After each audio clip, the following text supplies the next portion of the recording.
I didn't want to do it in the affiliate because we have classes going on. Ah, And Okay. then so I'm in my bedroom hiding from my husband and toddler as well at the same time. So if you hear things in the background, that's the noise. perfect.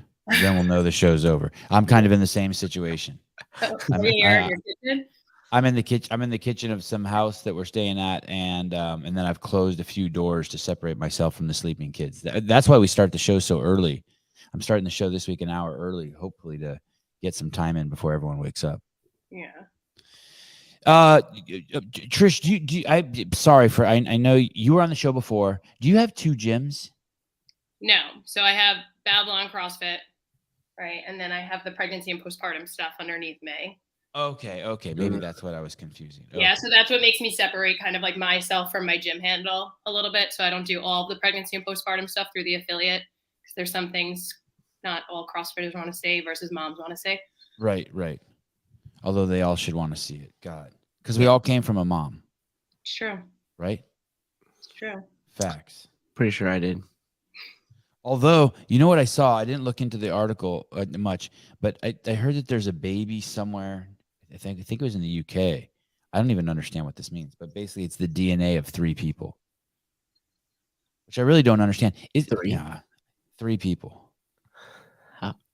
They mix it behind the scenes. You know what? There's something I used to know more about this, but there's something weird about the mitochondria in human beings. That it's a different DNA than the mom and the dad or something. Someone will say it in the comments. Someone will unfuck me. But there's something weird about the mitochondria that lives in us. It's basically like an alien. It's like a parasite. Once you start looking into it, not a parasite, like there's some sort of symbiosis between us and our mitochondria, almost like it's a different creature. It's a trip. It's like an alien living inside of us. I'm waiting for someone. That's what it looks like when it bulges from your stomach too. So. The baby, right? Yeah, like when you have the coning, like that's literally how I learned what coning was when I was pregnant. I was like, what's happening? Like, what is poking out of me? Squid pro quo, was the baby almost a twin? I don't know.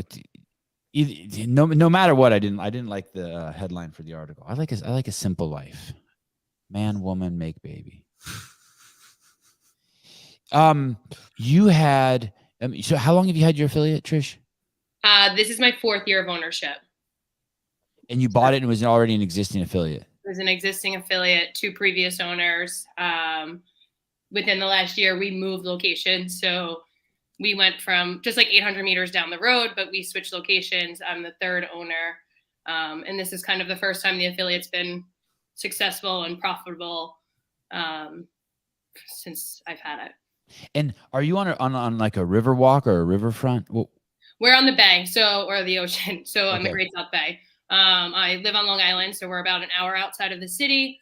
The actual affiliate's probably about 1.5 miles from like the closest dock.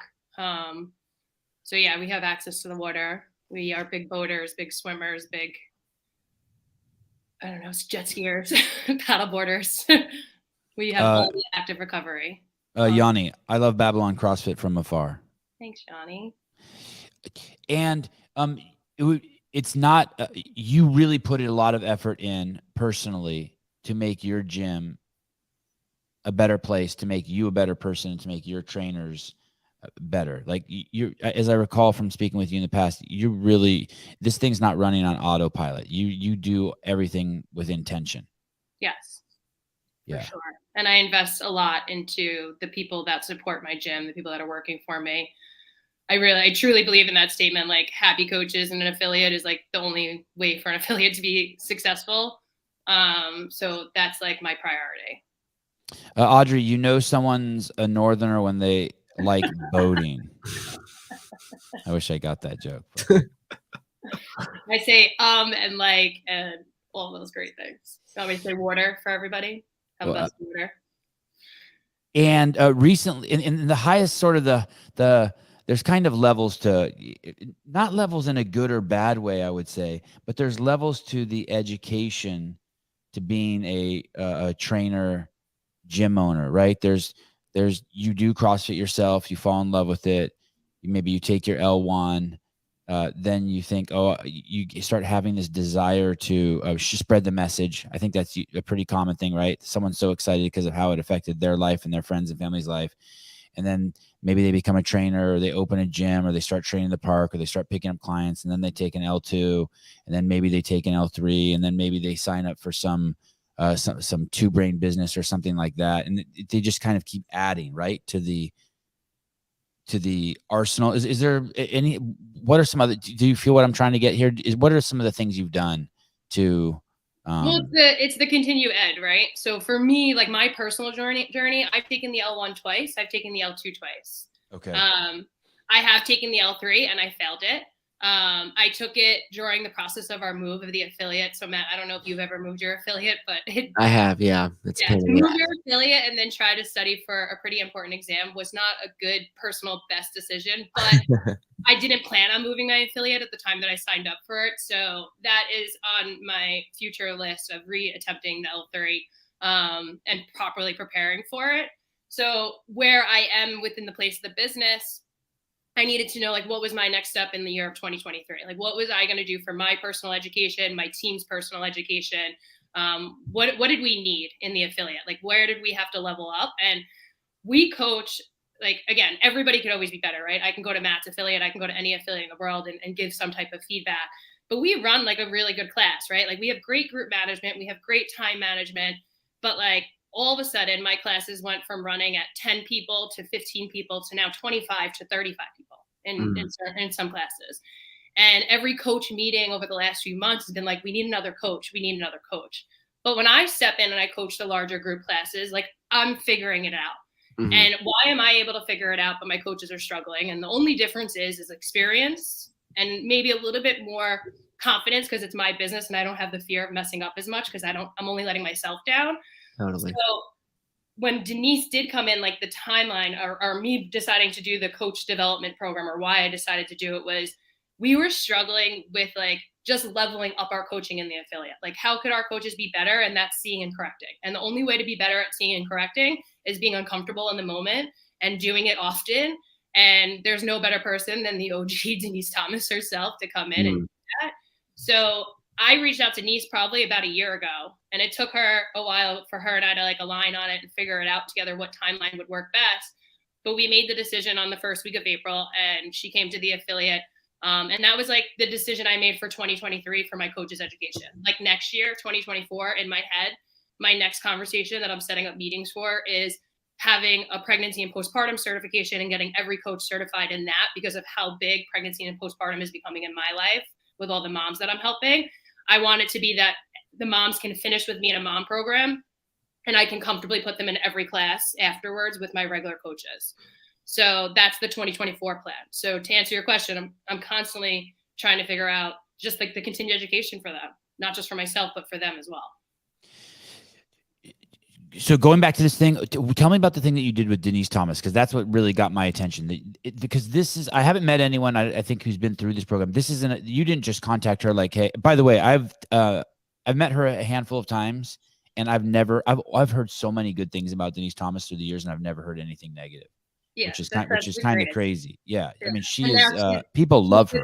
And them doing so, like she's taking over the best hour like coaching feedback, which is great for those guys because they can focus more on the business side. And then now you have Denise Thomas in front of all these affiliate owners and all these coaches that are signed up for the coach development program. They're going to be exposed to her and get all this information, which is phenomenal for CrossFit in general. Okay. Sorry, let me ask this real quick. Trish, are you saying that this isn't a pro? So I just want to go back a second. You reached out to her to come. How many days did she come?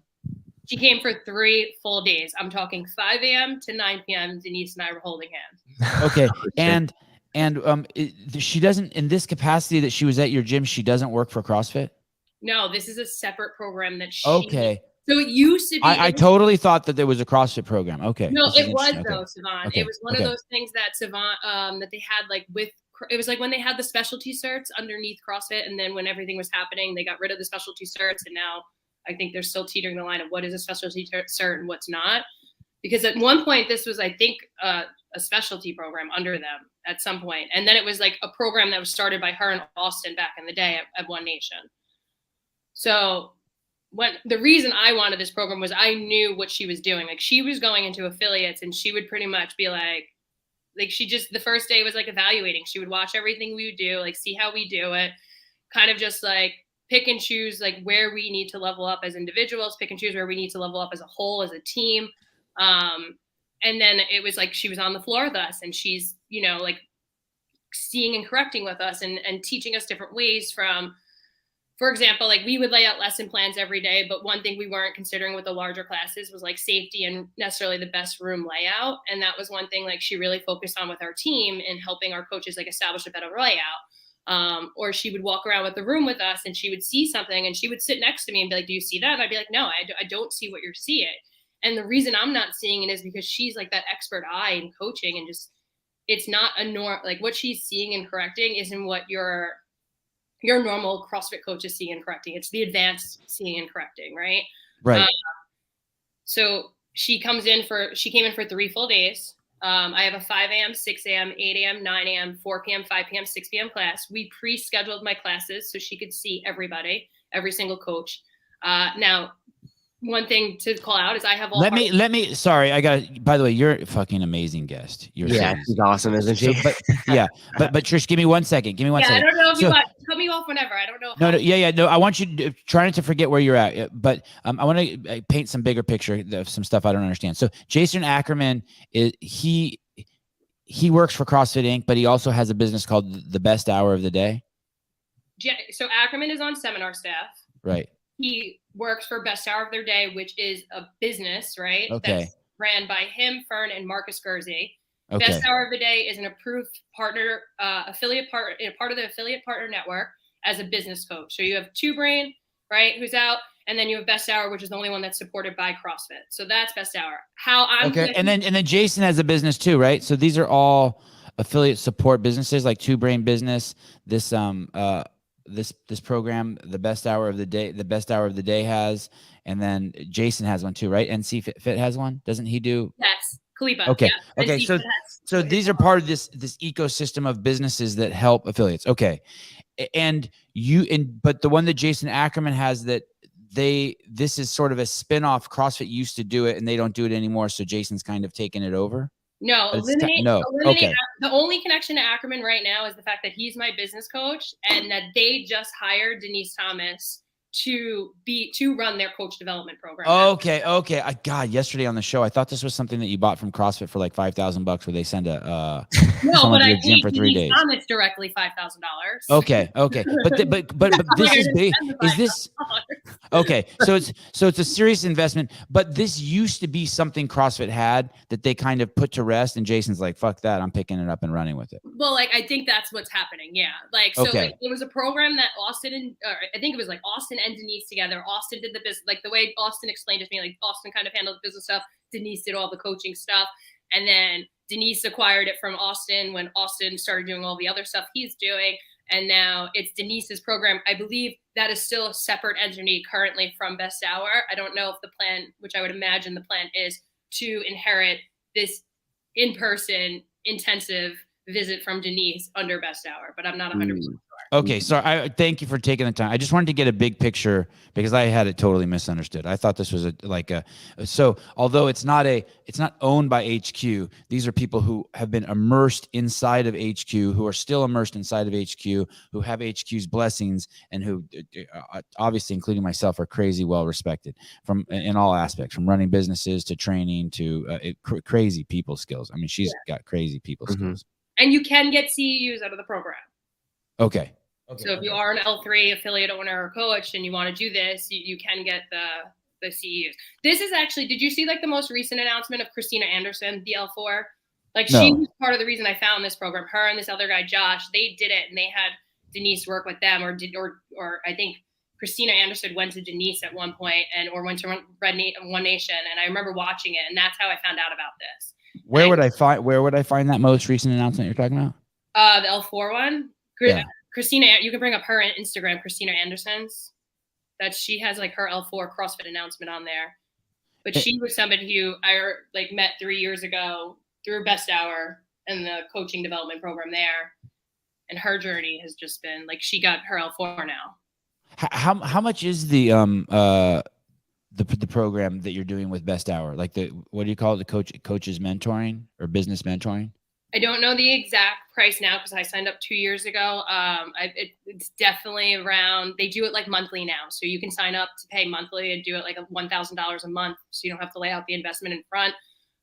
If it doesn't work out, I think it's like almost like a membership contract now. Like if it's you're paying month to month, and you can break up if you need to, kind of thing. But again, for me, when I paid it, it was like $10,000 up front, and I made my money back within 3 months. Gotcha. Wow. Yeah, That's great. so, That's really good, by the way, people. and like if anybody is like contemplating this and isn't sure whether they should do this for their affiliate, like by all means, I'm happy to have a conversation with you. But it's like they give you the modules, and if you're willing to work, and to Stefan's point, like don't get me wrong, I put a lot of energy into my affiliate, but I love what I do. But I worked hard, you know. I didn't just make the money back in 3 months easily. Like I worked really hard. Yeah, I remember the last time we talked. It's like this is your focus. This is your baby. Yeah, I love it.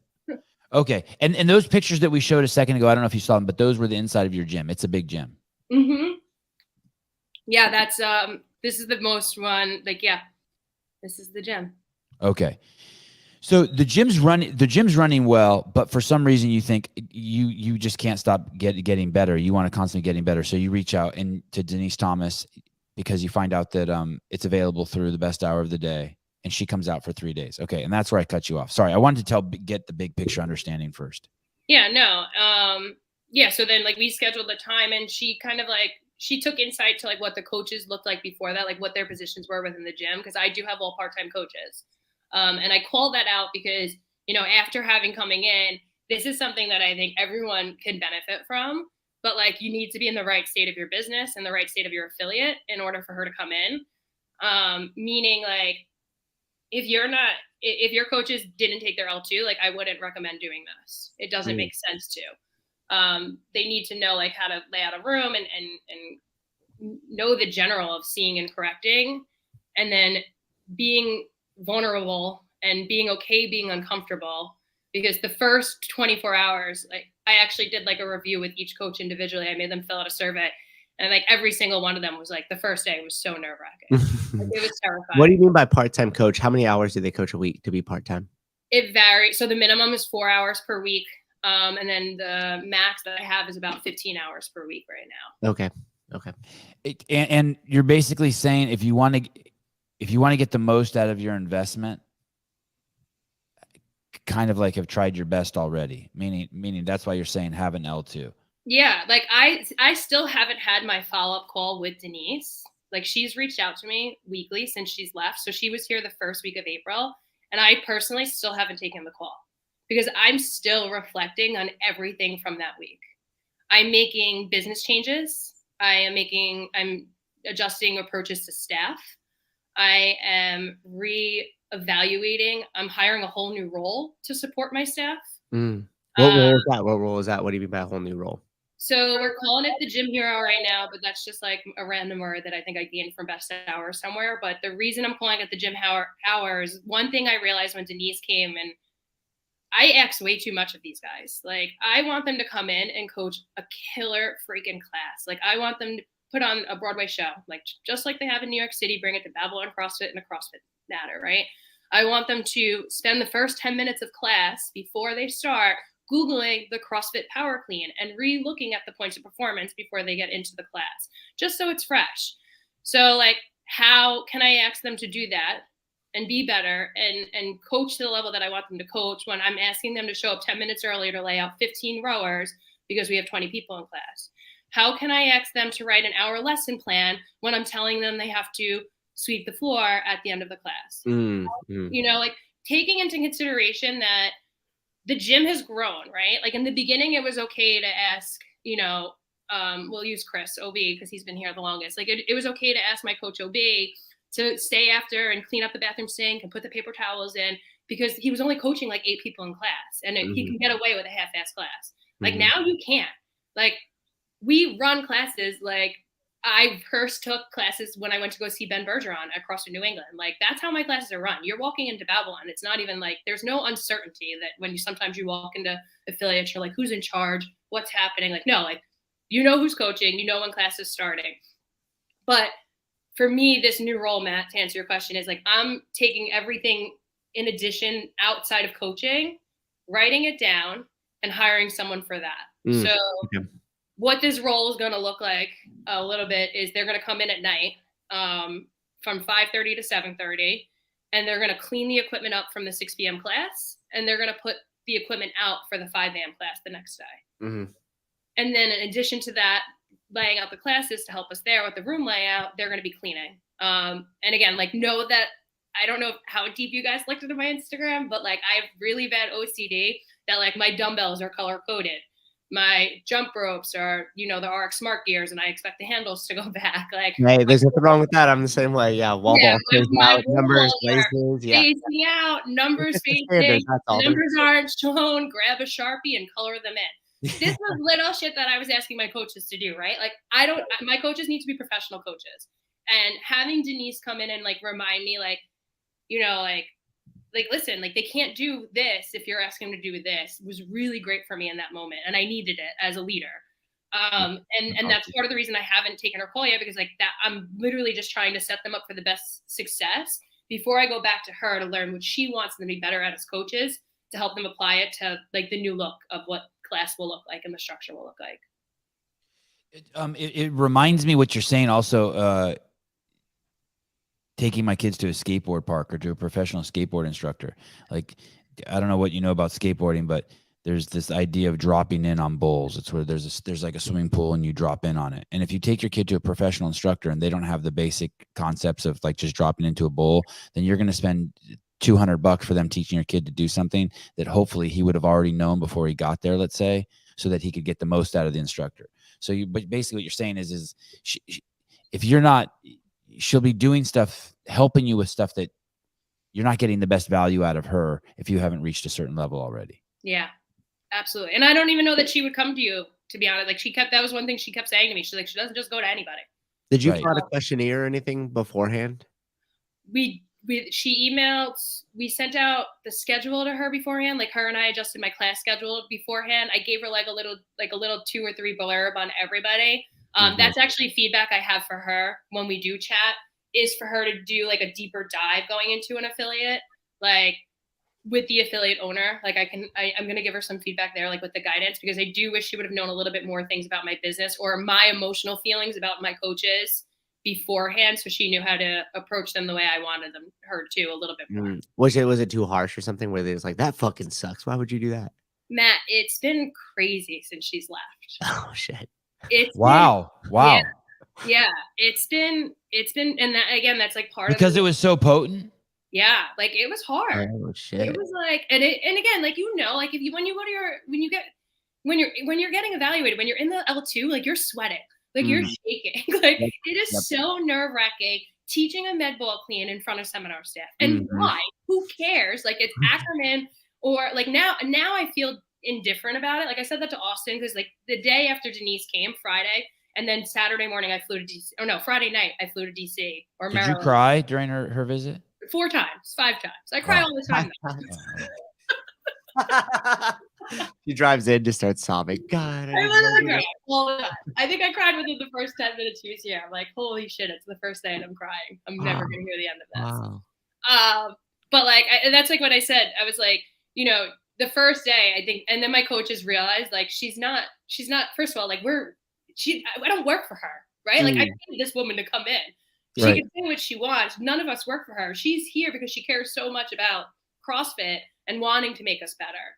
So it's hard to hear that you're not great at things. And, especially me, I'm an emotional train wreck, but I know it's what I needed. And I know the fact that I haven't taken her a call yet and how much I'm reflecting on how much I'm going to change and implement, it was a great thing for me, and when it comes to individual cases, there were a lot of things that have come up individually that needed to come up, and she forced them to come out a lot.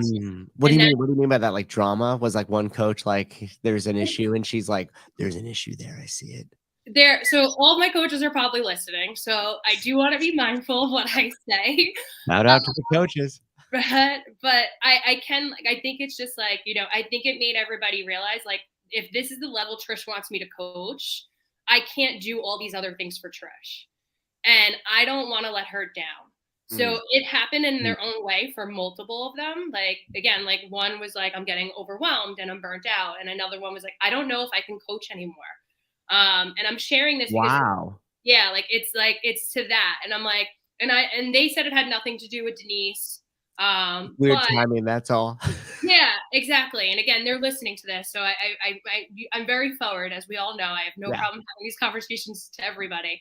But it's like, just like, no, let's just reflect on what just happened. Like, yeah, coaching is going to get a lot harder, but what I'm going to do is like, I understand that I'm asking a lot more of you guys, but I'm not going to ask more of you guys until I can make it better for you. And that's where I think it got uncomfortable. I wonder, it's so interesting. I would be curious if Denise and the other people who do this, this type of mentoring, if you're sort of a unique situation, because what I see and I'm hearing from you is, this is a way oversimplification, but they want you to they want you to chill. Like I pictured her coming in. When I picture a mentor coming in, I picture someone coming in being like, "Hey, I noticed that you're not saying hi to your members when they come in. I noticed that the gym isn't as clean as it could be. I noticed that you're not offering a 5 a.m. class." That's not what they're saying to you. You're like, you may be even doing too much. Like they're like, "Yo, girl, reel it back just a little bit with it." You know what I mean? Set yourself up for success. But on the other hand, anyone who's willing to put themselves through this, what you're doing, must already be kind of should be where you're at.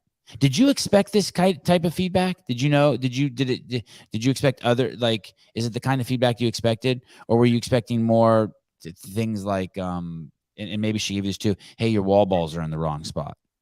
Hey, no, you should accept a swipe. It was exactly what I was looking for. It was a 2-day, 3-day intensive level 2 on steroids. Like that's the only way to explain it. Anybody who's been to the level 2, it's the level 2 on steroids and such a deeper dive into it, like in a deeper dive into lesson plans and things like that also. Wow. Did you say that you have classes with 30 people in them? Yeah, it's been crazy. God, that's a testament to the that's a testament to the community that you have there. This is off subject a little bit, but do people feel welcome when they come into your gym? Yeah, I hope so. That's like I mean, again, like the way I compare it is like just the people that visit, right? That aren't from here, that people know them by name, they know where they're from and things like that. And again, I'm sitting on a podcast with you at 9:30 when I have my busiest class of the week going on. I appreciate it. I keep there's this theme. There's a theme I hear, and I was quick to judge it at first, and now I'm rethinking it, where people come into gyms and they say that they don't feel welcome. And at first my response is, well, that's like your fucking problem. Make yourself feel welcome or don't. That's your problem. But more and more I think about some of the affiliates I've been into, and I think of some of the stories I've been hearing, and to be honest with you, I can't think of any. I don't hear any stories of affiliates who have 30 people in the class. That's huge, right, Matt? That's a big class. Yeah. I mean, we get that, but that's like events or something like Murph, or like, you know what I mean? Where you get a lot of people funneled into 3 classes. How many total members do you have? After this month, we're probably at like 190. Wow. So the people who go there are committed to the gym. There's no. I mean, we have people that bounce around and things like that, but no, it's like they're all best friends. You know, like it's one of my coaches' birthdays on Monday, and there's a group of like I think like 15 or 20 of them on a hike right now. You know, and then it's completely unraveled in the way that you would ever want a CrossFit community to unravel in the best way possible. Yeah, that's awesome. And when I say it's welcoming on all kinds and types too, right? Like I have a huge LGBTQ community. Like a huge part of my stress isn't Murph's plan. Right now, I'm more stressed out about Pride than anything, because I need to make Pride great for my community. What is that? Is that an event you do? Yeah, so our village throws a parade. So what we do is I run a free tie-dye event. So they just have to buy their T-shirt, and then I hire someone to come in and run a tie-dye shirt event, and then everyone wears my tie-dye shirts at the village parade. And then this year I'm trying to set up like a happy hour so everyone can like just meet up after the parade for an hour and then go break off and do their own thing. But instead of investing money in the village parade this year, one of the things CrossFit has like been pushing is for us to do like scholarship memberships. So what I'm going to do, instead of paying like $2,000 to get in the village parade, I'm going to spend and donate a membership, a yearly membership to a local kid in the community. Because one thing that I had recently was a lot of families come up to us who have kids in younger schools that need support. So we're going to open up like a scholarship fund, and then my community is going to vote who gets it by the end of June. Oh, wow. Oh, wow. Yeah. So Is there a qualification for that as far as like, because what happens if you give it to them and they're like, awesome, and then you never see them again? Well, yeah. So we're going to write it out. I actually have, like, I asked my teacher guys to like I haven't asked them yet. It's coming this week. Anthony and Mark, I'm going to ask if you guys happen to be listening. I'm going to be asking, because I asked Mark, like, what do you think about that? Mark's like, that's a great idea. He's like, you can have them do like a 1-minute video as to why it should be that. And then I can send the videos out, or like the top 10 videos out to my coaches and be like, or my community, and be like, you guys vote for who you want. And then to your point, like, we can make it like in the underline, be like, if you're not here within 30 days, like the membership is forfeited. You said something, CrossFit's pushing for affiliates to do scholarships. Yeah, I hear about it. I don't know where I saw it, but they like want us to do, they're looking for us to do like scholarship memberships. Does that ring a bell with you, Susan, too? Did you get some sort of email or something recommending that? I didn't get an email, no, about scholarships. Does what she's saying ring a bell to you or no? What do you mean? Like, it sounds like she got some sort of messaging from HQ saying like, hey, you guys should consider doing scholarships for. I didn't get anything as far as scholarships. I don't even know if I'm not on the email list. Maybe they just. No, I don't know if it was an email. Again, it could be. Okay. Like, it could be something that I saw that someone else was doing, and I was just like, in my head when I looked at it financially, I was like, I'm going to pay $2,000 to participate in a parade, and then I'm going to have to buy decorations. And I'm like, okay, I can't just do it 1 year, right? It's something I'm going to have to do yearly. So as an affiliate owner, we all know, yes, I make money, but I still don't make a lot of money. So business decision wise, rather than buy like new decorations every year and this, and I was like, this is an investment I can keep consistent within my budget. Year, right? Like, this is a weird conversation for an affiliate owner to have online, probably, but like, I have a budget. No, this is good. It's like, that's what I'm going to be budgeted for every year with pride. So I don't have to worry about it. Yeah, that's cool. I don't know if the scholarship thing came from like they were doing things in like South Carolina. I don't know where I saw it, but I mean, I don't run an affiliate, but I love the idea of ways of getting kids in there. Do you have a kids class? So we do, not a consistent one. Like, we run it as like 6 weeks. We do a lot more teen stuff than anything. I have a lot of private teen groups that moms come in, or like moms will text me and be like, hey, so-and-so's team wants to train again. And we would get a group of 15-year-olds, 12-year-olds, 13-year-old boys and girls, and they'd come in every Tuesday, Thursday for 10 weeks. We do that often. We do that probably 3 to 4 times a quarter. Oh, wow. Okay. Yeah. Hey, anything? So the takeaway so far from what you got from Denise is basically, my interpretation of it is that you have staff that work there at your gym, and you expect so much from them. And she's saying they need to have the resources to be able to accomplish what you ask for them. Those resources just might be more time. Yeah. Right.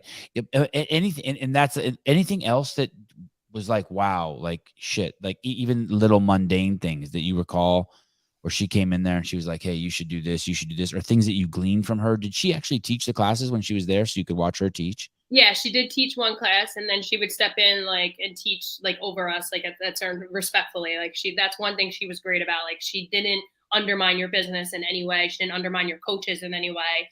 She would step in respectfully and be like, hey, can I help you here?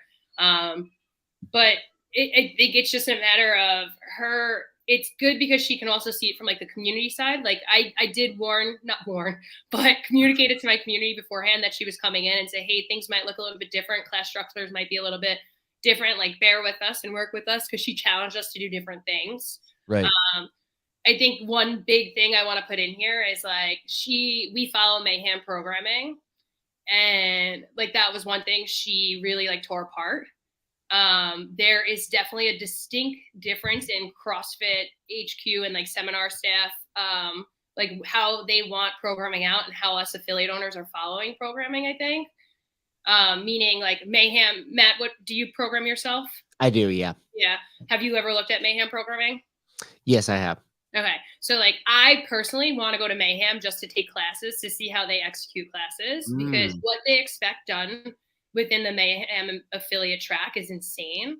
if you're teaching and coaching correctly. Just too much. There's too much on the menu to get done in the hour. Yeah. So, and I'm not challenging their programming, but I want to see, like, is it their athletes? How are their coaches? Are their coaches not really teaching and they're just going with the flow? Just because it's important for me to see it, because then it makes sense to me, like, oh, that's why they're expecting me to be able to do this at my affiliate, because that's how they're handling it here. Like, I'm really intrigued by that with Mayhem. Was that her feedback on the Mayhem programming? Is that what she was like, hey, this Mayhem, this is too much? It's just way too much. Yeah. Way too much. Is the Mayhem programming, I've never seen it, so I don't know, but is it sent to you like that? Like, hey, you have to do all of this? You should do all of this? It does. But again, like me as the affiliate owner, I tweak it in the background weekly. Like, so okay. I edit it to my affiliate.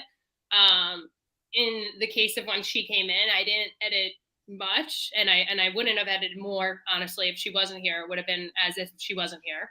So we're in the middle of a strength cycle, for example, and like I'll give you an example day just so you guys can like see it. But like you'll have a clean grip deadlift with a clean, and then a 15-minute AMRAP.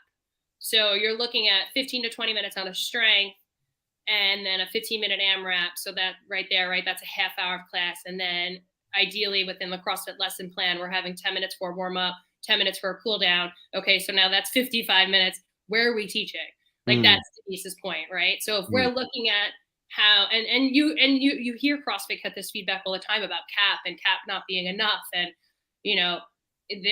but cap's leaving room for teaching versus Mayhem's programming for like a business affiliate that just wants to like flow.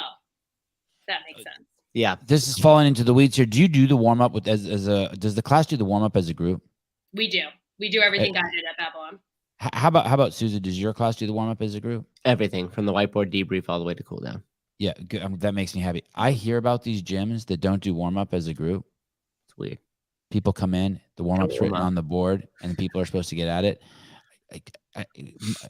I'm obviously I can get very extreme, but like just shut your gym down. Yeah. Just shut your fucking gym down. Yeah. Like, you've totally. I personally love a Globo gym. I love going to. I used to love just when I traveled around going to a 24-hour Nautilus or a Gold's Gym or a whatever LA Fitness. I love a big gym with all the mirrors and all the chrome shit, and like just go get a job there. The whole thing about doing CrossFit is to go in there and warm up with the fucking team.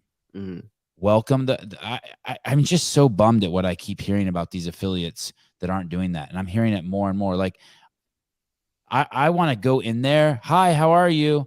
Someone come in and say hi to me. The other people give a shit. I mean, the shit I'm hearing that happens in gym, the clicky shit is fucking crazy. I heard this story the other day of someone attending a gym for the first time, walking towards a rack, and someone running from behind them and throwing their backpack at the rack, being like, no, that's mine. To a new fucking member that walked. It's like, hey, at that point, you might as well just go spit on the owner. You just lost them a client. Literally. So that. Yeah, I just people get territorial, man. That's humans are creatures of habit, and sometimes they feel when their habit gets just skewed a little bit, they got to go to the rack next door. It's like, do you have any fucking pride or like, just fucking embarrassing. Okay, so where were we? I just there's a couple stories I've heard. I don't know why they're just all sort of just starting to pour in. And Savannah, Nicole. I went to that summit. Nicole Carroll spoke at it, and she literally said to a group. What summit? The Northeast Summit was the day after Denise left. April okay. 8th. Oh, the affiliate gathering. Yeah. Was there a lot of them in your area? There was a ton of them at my area. They had to cut it off. It was massive. Yeah, you know what's funny? There's a ton in my area, and they also allowed some of the Southeast people to come up. And I was talking to some girl, and she's like, can I just ask you a question? She's like, what's with all the people in the Northeast being so hostile with CrossFit? Like, because we're angry compared to a Southeast summit, apparently, because everyone is just pissed. Tell me about this summit. I don't know anything about the summit. Tell me about the summit. So CrossFit started doing the affiliate owner summits, right? They're doing them. It's once or twice a year. This one was the day before Easter in Maryland on a Saturday morning. And there was probably, I think, about 200 to 250 people. It was these are affiliate owners that come. they come the weekend of Easter. I couldn't believe the amount of people that showed up, to be honest, because of the holiday. But there were about 200 to 250, all from the Northeast. So again, Northeast is I think their largest area, right? So it's anywhere from me to Boston. And then the second one they're doing is in October in Boston. So if you were south of, I guess, me, you're going to go to Maryland versus north of me. You're going to go to the one in Boston. But they had Nicole Carroll there. Austin was there. Danielle Williams, who's the Northeast affiliate manager who works directly under Austin, was there. Jen Green, the Southeast manager, was there. And then Jordan was there, but Jordan's no longer with CrossFit. He's an affiliate owner. Who else was there? That was the California guy, right? Jordan Holland. Okay. Which is crazy because he was there at the summit and then 4 days later got laid off or let go, whatever. Yeah, the guy was on the microphone crying, telling a story about his mom and CrossFit, and that was mind-boggling on Thursday when that email Wrap it up, bro. We're gonna fire your ass after this. Well, what's mind-boggling about it? The fact that they probably knew that they were going to fire him, but they were still putting him in situations like that were intimate with the community. Yes. For me personally, I've always wanted to work for CrossFit, and I don't understand how someone from CrossFit could fire someone that valuable to a brand. When that guy, when you heard him speak, and I didn't like him, I'm not gonna lie, I thought he was actually kind of rude to me, but when you heard him speak, I liked him in the sense of representing CrossFit, and he's doing everything he can for the brand, just like I respect Austin and James and Denise. Like, he had that passion and drive, and not a lot of people have when someone has it. And to see him be one of the people to go, that was like, maybe I don't want to work for CrossFit ever. Jethro, towards Jaden's new pair of sneakers. Who's Jaden? My son. Did you mention his sneakers on the show? No, he threw his sneakers out the window on Thursday, and then I posted it on my Instagram story, and people found them. Oh, that's incredible! Holy shit! Members of the gym? What? So my husband found one, and then some random lady found the other and posted it in a village Facebook group. And then someone following me, one of our friends, saw it on social and then sent me the Facebook post, and then I went and got the other shoe. Oh, small world. The power. Hey, what an honest feedback you just gave too. You respected his passion, his commitment to, even though you didn't like him, like he was still a valuable asset, right? I would, in a minute, talk to him at any conversation. I thought he was, and I would tell him he was rude to me. That's the only reason I didn't like him. I haven't I haven't seen the guy in years. But when I first met him in like 2009, he was socially very, very, very awkward. So maybe maybe it wasn't that he was rude. Maybe he was just awkward. I mean, he was very awkward. Yeah, and I'm rude too, so it could have been me.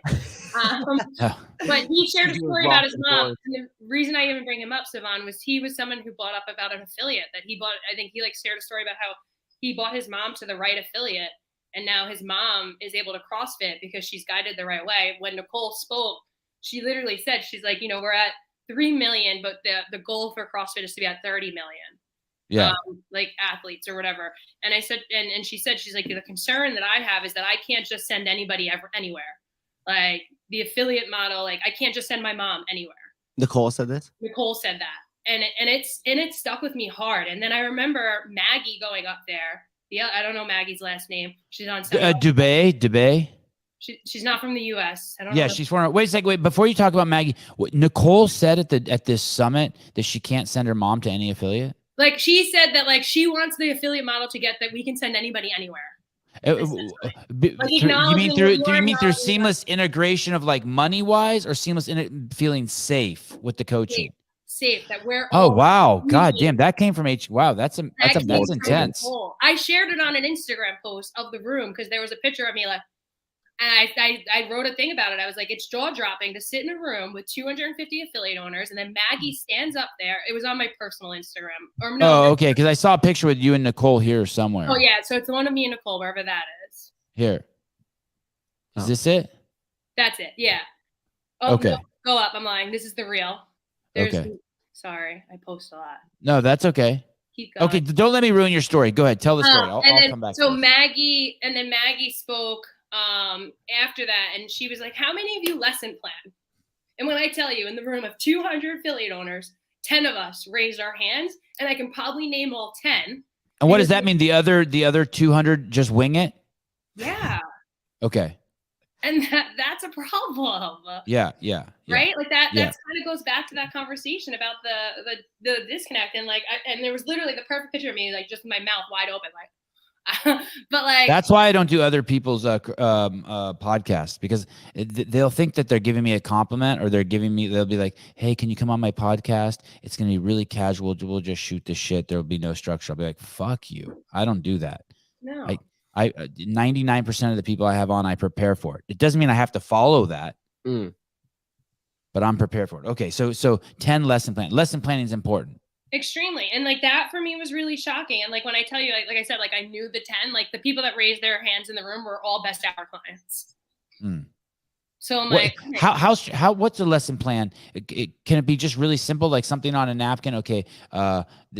Maybe first you start with the workout that's in the middle, and you know it's a 15-minute workout, and then from there you're like, okay, this is the warm up I'm going to do for this workout because it'll get these body parts warmed up, and then this is the cool down, and then somewhere in there I'm going to I'm going to give them a little 2-minute talk on nutrition, and you kind of lay it out in a napkin. It could be like that.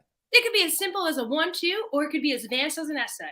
Okay. I don't even. You're not asking a lot. You're just saying like have something. Just have, or a time management thing, right? Like that's the most important thing out of anything. Is just getting these people in for an hour and out for the hour. Right. Right. Like just that guidance alone for a coach to have that in their head, or like to your point, like knowing when someone's walking into a gym, like that goes with that whole process of like going through a warm up together. Like I don't want to drop in at a gym and go through my own warm up. Then I'm like, damn, I dropped in at a shitty affiliate. Like I do my research now before I do drop-ins. Well, and you could even do stuff, right? Like you could have themes. Like 1 month can be like, hey, every day for a month, all my trainers are going to talk to them about being nice to someone new in the class. The next month, it's good. The theme is going to be every day I'm going to drop a tidbit on nutrition. The next month, we're going to do something where we talk about squat. Like you could do anything to further. I did it last week. I took this from Ben Bergeron when I went to New England, but he does like mindset talks and conversations all the time. So like last week, They flipped out because I changed the WOD. So I give access to programming 5 days beforehand. So that way, if athletes want to come in and out, whatever, they figure it out. Last week it rained on Monday. So Monday morning I was coaching the 5 a.m. and I was like, you know what? We're not going to do this workout today. I really want to keep it to running. I'm going to do Thursday's workout instead. And that threw my community for a loop. So I use that. I love that. Yeah. And I use it as a teaching example on Wednesday morning. I pulled them in at the whiteboard. I said, hey guys, I know you're all flustered. I said, but one, as your affiliate owner, I don't have to give you the programming. So let that be a reminder. Yeah, Two, amen. Yeah. Two, also, most affiliate owners don't post their workouts, one workout, till 8 o'clock the night before. 90% of you in the 5 a.m. are already in bed or brushing your teeth to go to bed, right? Three, I said, let's talk about what CrossFit actually is, how CrossFit started and where it started. And like I used it as an opportunity to speak about the ranch and the hopper and everything that you don't necessarily always know what you're walking into, and that's not what CrossFit is. Like the whole purpose is the unknown and training for the unknown. So I know I made you guys uncomfortable this morning. I get it. I said, but do I ever let you down? Like, have you ever walked in and been like, damn, Coach Trish really screwed me over for the day. She fucked my workout. Like, no, it doesn't happen. Yeah. So like, I get it. You're anxious and you're uncomfortable. I said, but we're going to get through it. Like, and that's literally what my whiteboard briefing was in the beginning of class. Like, I was just like, and it was a great opportunity to kind of like talk about something different, right?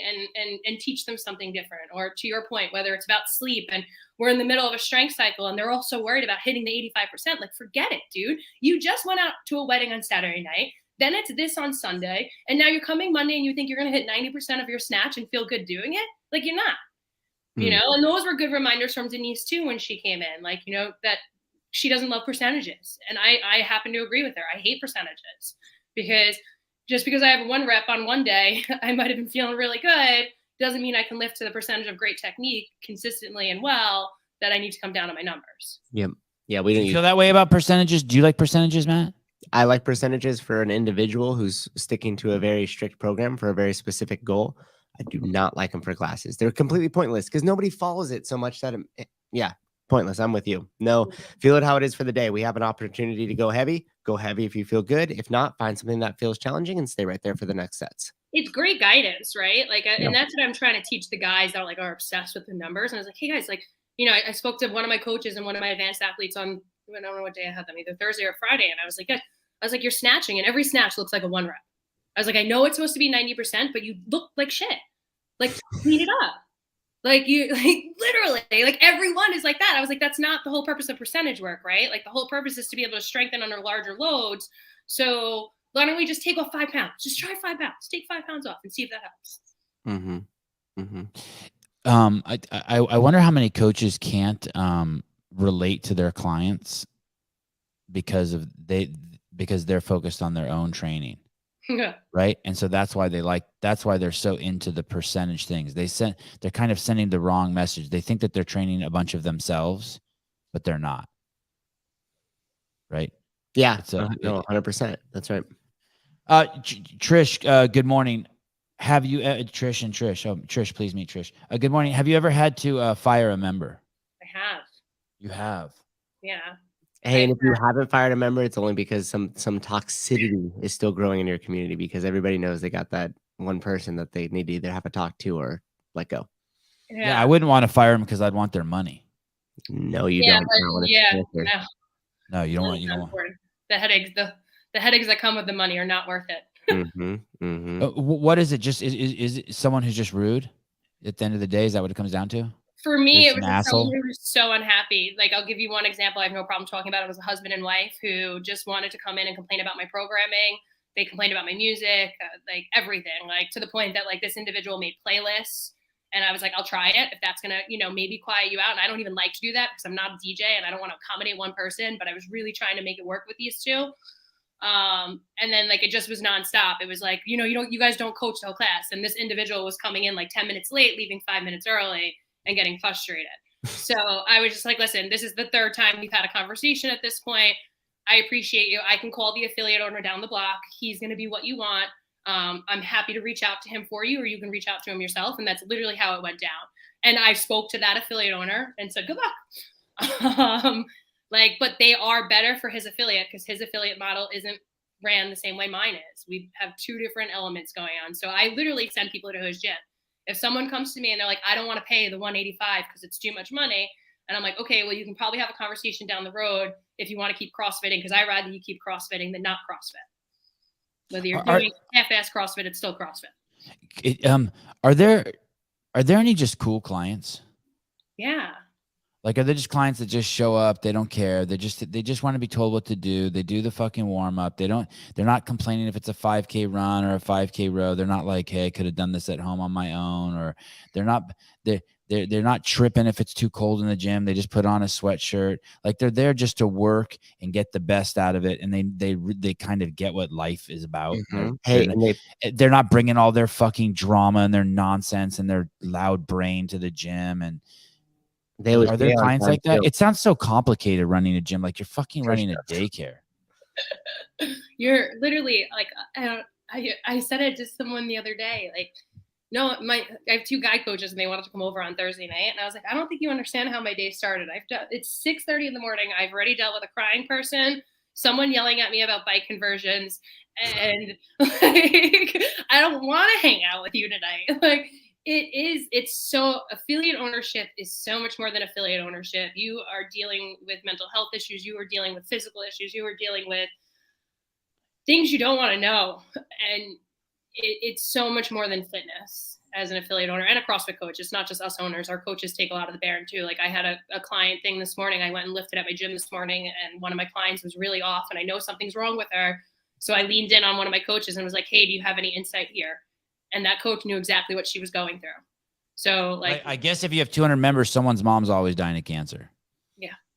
That's probably the hardest part for me. There's always one with a who just got caught their boyfriend cheating on him. There's always one whose kid just got hit in a car accident. I just had a client who was getting married at the end of the summer. The wedding's off. I just had a girl who broke up with her boyfriend who she was hoping to get engaged with and move into a new apartment.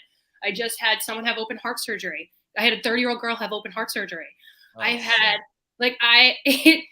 it's and like, they don't know, like the 200 members don't always know like all these things. Right. And it's like, meanwhile, you're trying to pay your rent and figure out why your electricity bill is double this month than the last month. Yeah. And it weighs on our shoulders because like, Matt, and I'm sure you can relate to this. Like, I don't share it with people because I don't want it to be some things they don't want shared. You have to. Right. They don't want to hear that shit anyway. Just shut up and put a smile on your face. You're the owner, right? But it's weighing on us. It's constantly weighing on us. Yeah, and the problem is too, is if you start saying about that, they instantly start projecting because everybody's only concerned about themselves and their point of view.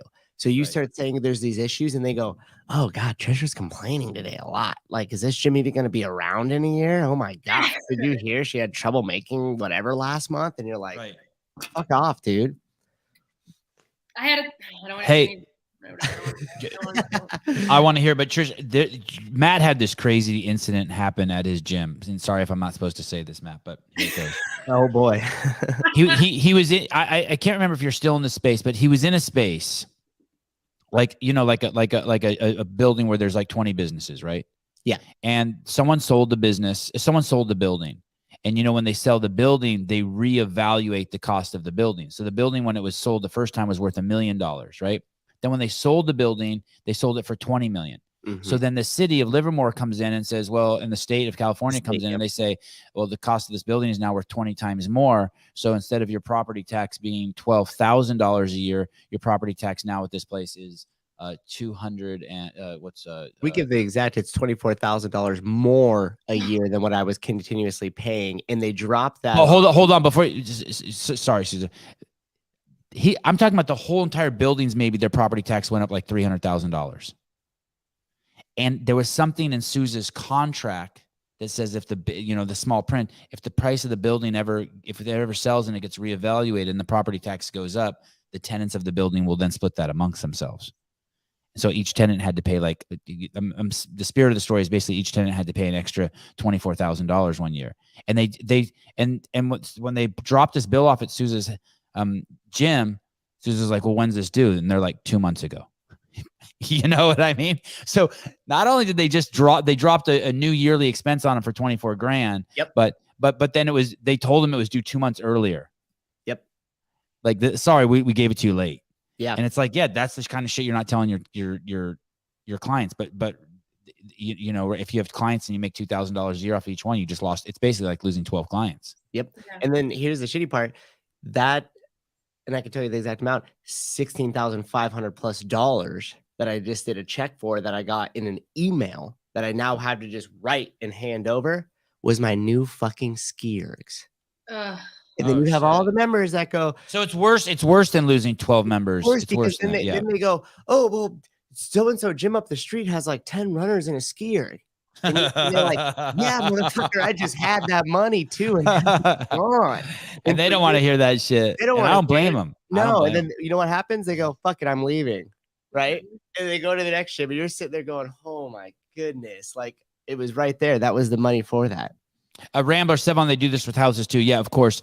What I'm saying isn't profound, but what I was shocked about is that the owner passes that off to the tenants. I didn't know that's the part. Yeah, I have to deal with that. And for everybody that wants to know, it's called a CAM, a common area maintenance, and a lot of things fall under this CAM, including my property manager's fucking salary and everybody else that goes underneath there. So to just give you the actual numbers, I paid like $500 a month on the CAM, and now I pay $2,300. And it's in your lease, this CAM? It's like a triple net, double dashes set of here. Yeah, that's usually language that's written in every CAM. So what Savon was saying, and to give you the actuals on it, the building was valuated at like $4.5 million because the guy who I originally leased from was the building owner. Like, he developed it, he built it, he did all of it. His name was Bob Quatman. Great dude, passed away, unfortunately. And so when the corporation took this over, they bought the building at $15.5 million.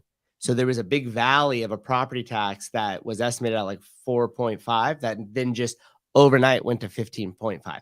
And then, like Savon was saying, they basically just emailed a bill, and that was it. They're like, hey, by the way, when you cut your next check, beef it up about 16 grand for me. And Matt, I don't mean to be private here, but your affiliate's profitable? Yes, it is. Okay, so like imagine, and again, like you and I are a different case here. Imagine being the affiliate owner that it gets that's closing them down. Yeah, they're done. Yeah, they're done. Right? Yeah. There's no help. There's no help there. That's the end of an affiliate right there. And here's the other thing too, for everybody who is starting out or whatever, take the long road and do it all cash. Do not build your business on debt. I am very fortunate that I have zero debt on my business. The only liability I have is the lease that I need to owe as the years come up, right?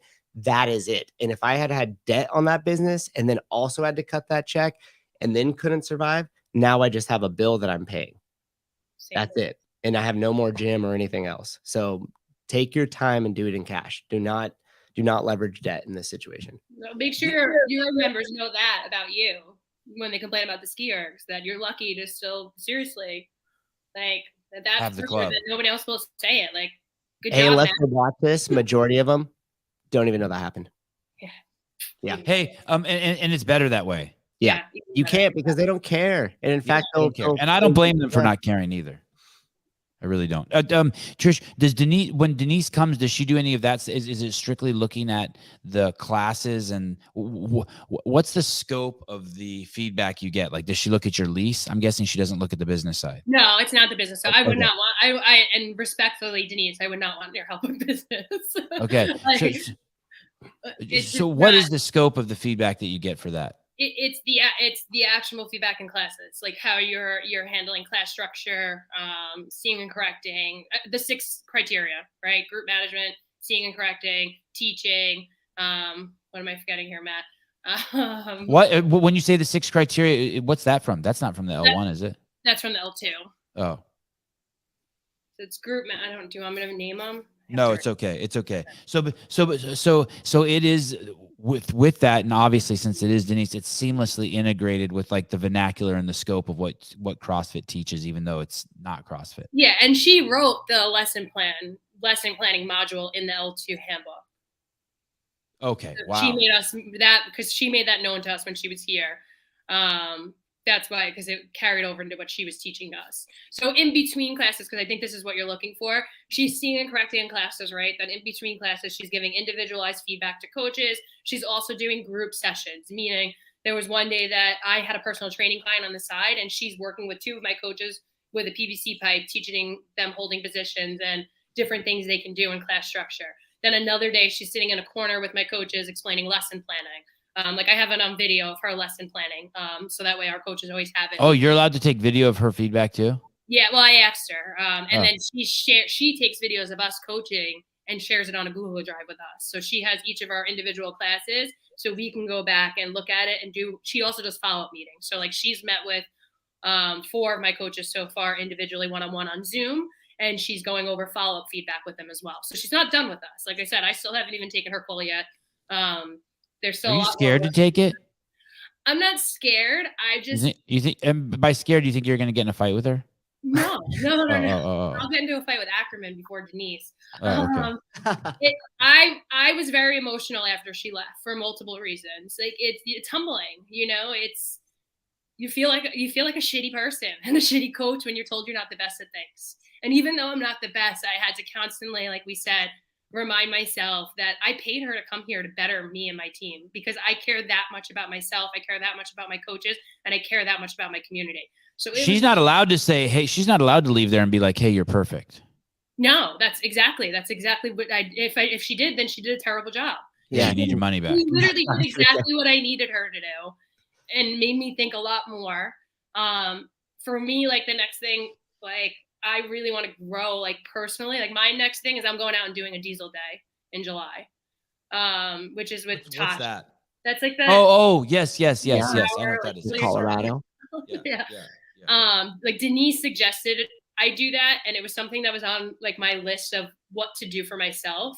So that's where I'm headed this summer, and I'm excited for that because I think that will help me overcome like the emotion and stuff that I'm trying to process right now as a leader. Yeah. Hey, what's your husband say about it? About Denise's visit, or? Yeah. What's he say about what's he say? So, he sees me emotional. And is the person that reminds me constantly that I'm paying these people to give me the feedback. Yeah. Because it is hard sometimes. And I think sometimes I beat myself up way too hard. And I take things to heart very deep. And he's that person that reminds me, like what you said, that I'm paying for this, that like I'm putting myself in these uncomfortable things. I don't have to be doing this. I work for myself. Like the feelings and stuff that I'm going to, you would think that I work for CrossFit. and that they're going to come and strip my affiliate away. That's how I act. Right. Holy shit. Wow. So he's that, I don't know. I know that doesn't answer your question, but he's that person for me behind the scenes. Yeah. Hey, I don't like anyone giving my wife negative feedback. I'm very, very defensive for her. Like when she was having birth and the midwife's like, stop saying no. I wanted to punch the midwife. Don't tell my wife what to do. But it was good. Here's another crazy thing. Looking from the outside, you have like the most successful gym I've ever seen, right? Classes of 35. It's super clean inside. The pictures. I mean, it's the wide variety of people, from the super fit to the crazy weight loss stories to the mix of different kind of lifestyles and people that you're catering to. It's like gold. That's what you want, right? Yeah. You want everyone in there. You want it to be like the guy fresh off the boat from Russia being able to work out with the guy who born in Alabama, be side by side and find that common trait of making yourself better and persevering. But is there the way you're set up? You remind me sort of like this. The guy we had on the other day, Tyson Bagent.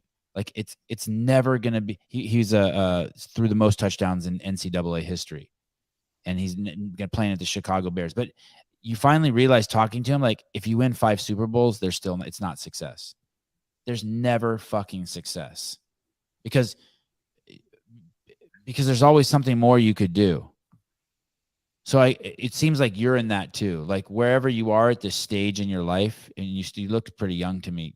You haven't found a metric of success. This isn't a criticism either, by the way. Like who gives a fuck?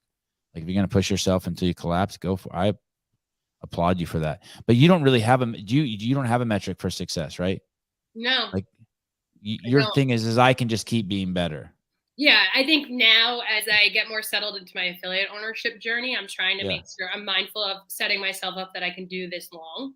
Like one of the questions you had for me the last time was like, aren't you afraid you're going to burn out? And it's like, no, but like that's something like I'm completely being mindful of and just trying to set myself up to not burn out and keep leveling up everything. But yeah, I in the world of CrossFit, I hope everyone kind of feels the way I do, in the sense of like there's never enough, that every year I want to do something in my affiliate or for myself education wise, because I think that's what continues to bring the value up in what we do. Meaning, like, I feel like I am the coach I am because of all the education I've taken under my belt. Yeah. And it wasn't education overnight. It's been a 10, 11-year journey at this point, that every single thing I've taken something from and implemented into my coaching career or my affiliate owner career. When you coach, do you ever feel like you're in the zone? Like light and just, do you ever go into the zone? Can you go into the zone while you're coaching? Like almost like you're doing a stand-up routine, and like you were saying, like you're on Broadway and you're like, oh shit, I'm doing it. I'm like, yeah. And if I don't do a good class, I literally ask one of my coaches if I can come back and take their class later and like coach redemption. Shit. Wow. To rebound. Wow. Like wow. I think I'm gonna come back later and coach again. But that was not the class that I was hopeful for. Wow. Like there's a morning performance and an evening performance, and you're Rapunzel, and you tell the evening performance Rapunzel, hey, can I do your performance tonight? Or shit. I want to rebound. Is there any competitive atmosphere amongst the coaches? Like they always try to one up the other coach before them. Like, oh, you coached 3:30 and you thought that was good. Watch my 4:30. I'm gonna crush that. Wow. They and like I think it's like some of the coaches will take class before, right? And then if you take class before, you automatically have an upper hand in coaching. Right. Yeah. It's like watching the first heat do the workout. Yeah. And like that was a big thing with Denise too, was like doing the workout beforehand to be able to speak to it as a coach. Sevon, that's life though. When will you rest on your laurels? You're doing daily podcast, always improving your technique with questions, asking, and hosting. I hear you, but like, so like when I had Tyson, I was supposed to have Sarah Sigmund's daughter on Thursday, and I just didn't feel like I could be prepared for her not being in my comfort zone of my own castle in Northern California, because I'm on vacation. Well, I wouldn't call it vacation. I don't do vacation, but I've changed locations. So instead I decided to have Tyson Bagent on, because I knew that it would be the same way with you. I wouldn't have had anyone on this week. I had this guy Tyson Bajan on because I knew that I just genuinely could just ask questions, and I was so curious about what he was doing, and I was so curious about Denise Thomas coming out and visit. So that's I would never take a podcast last minute like we did with you. I just don't do that. But I was like thinking, I want to have a guest on someone where questions will just come easily, right? Or I could have an easy conversation with. And with Sarah, I feel like I should do some research. I should know more about what she's been up to lately because she's having this big momentous weekend coming up to compete in the semifinals. And so I just know that there's got to be times. There's times when the podcast is good, but I had to like slog through it. And there's other times where it's good because it was just so effortless. It was like, I'm almost embarrassed at how easy it was. Like I didn't, and I'm wondering if like it's ever like that running your gym. Like you ever just teach it. Yeah, it is. Absolutely. You're like, yeah. Like you're like, go home and you're like, wow, I got a standing ovation today. Yes. There are days that you leave and you're like, damn, like I should be, I mean, in my case, I do it for a living, but like they probably leave and they're like, I should be doing this for a living. I should not be going into the city for work. Yeah. And then there's days that you're like, all right, that was a really long class. Like I really wasn't awake and I could have been a lot better in doing this or that. Mm-hmm. And those are the days that I'm like, I want to go back and do another one because I feel like I let someone down. Do you feel horrible if someone gets hurt in class? Awful. I had a guy get his first bar muscle up and then immediately needed to get surgery. On his shoulder? On his pec. Oh. I don't mean to laugh at him. That's fucking crazy. Were the two related?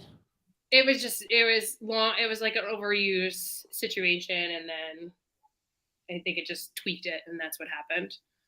But I mean, if someone gets hurt, it's depending on the situation. There was another time that I was talking to a girl in the 5 a.m. class. I was taking class with her and we were going through a rig warm up together. And we were talking about her training Jaden, my son, in swimming lessons over the summer. And literally she went to go jump on the rig, had new grips on from Amazon, which by the way, if you go on a pull-up bar with Amazon grips and you're affiliate, you're going to get hurt.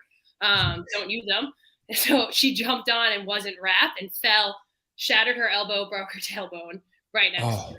That was probably the one that I felt worse on because we were in the middle of a conversation about my son and her teaching swimming, and she was a lifeguard and then wasn't able to lifeguard all summer long because she had to be in a cast and take care of herself. It was awful. But now she's back and she's killing it. She came back. That's all that matters. This is an interesting question. Judy Reed, are there certain class times that members are more high maintenance than others? Yes. So there is, it's like the 9 a.m. moms class is the easiest or the hardest, and then like the evening, just the 5 a.m. class are just all the killers. They don't. Moms aren't the easiest. Moms are they are just as high maintenance as the advanced RX athlete. Yeah. I'll badmouth the moms because I am one. We talk, we ruin class, we make things go late. Versus like the advanced athlete who's a high maintenance pain in the butt. It's like the more comfortable the class is with you and with each other, the more unruly they get. Yeah. Like our 8 a.m., you're not starting your whiteboard briefing until you tell 4 individuals to stop talking. And you have like the regulars that all show up there, so they're excited to see each other. And it's that balance of like, hey, shut the fuck up, but also I want you guys to be friends and have a good time. Right. So it's like you try to find that balance. Yeah. You ever got to tell people not to stand next to each other? Like a teacher? It's happened. You guys separate, please. But you also have to remember these are paying customers, right? So it's like you gotta handle it the right way. You know who you can joke around with. Yeah. Yeah. Read the room and be a dick to.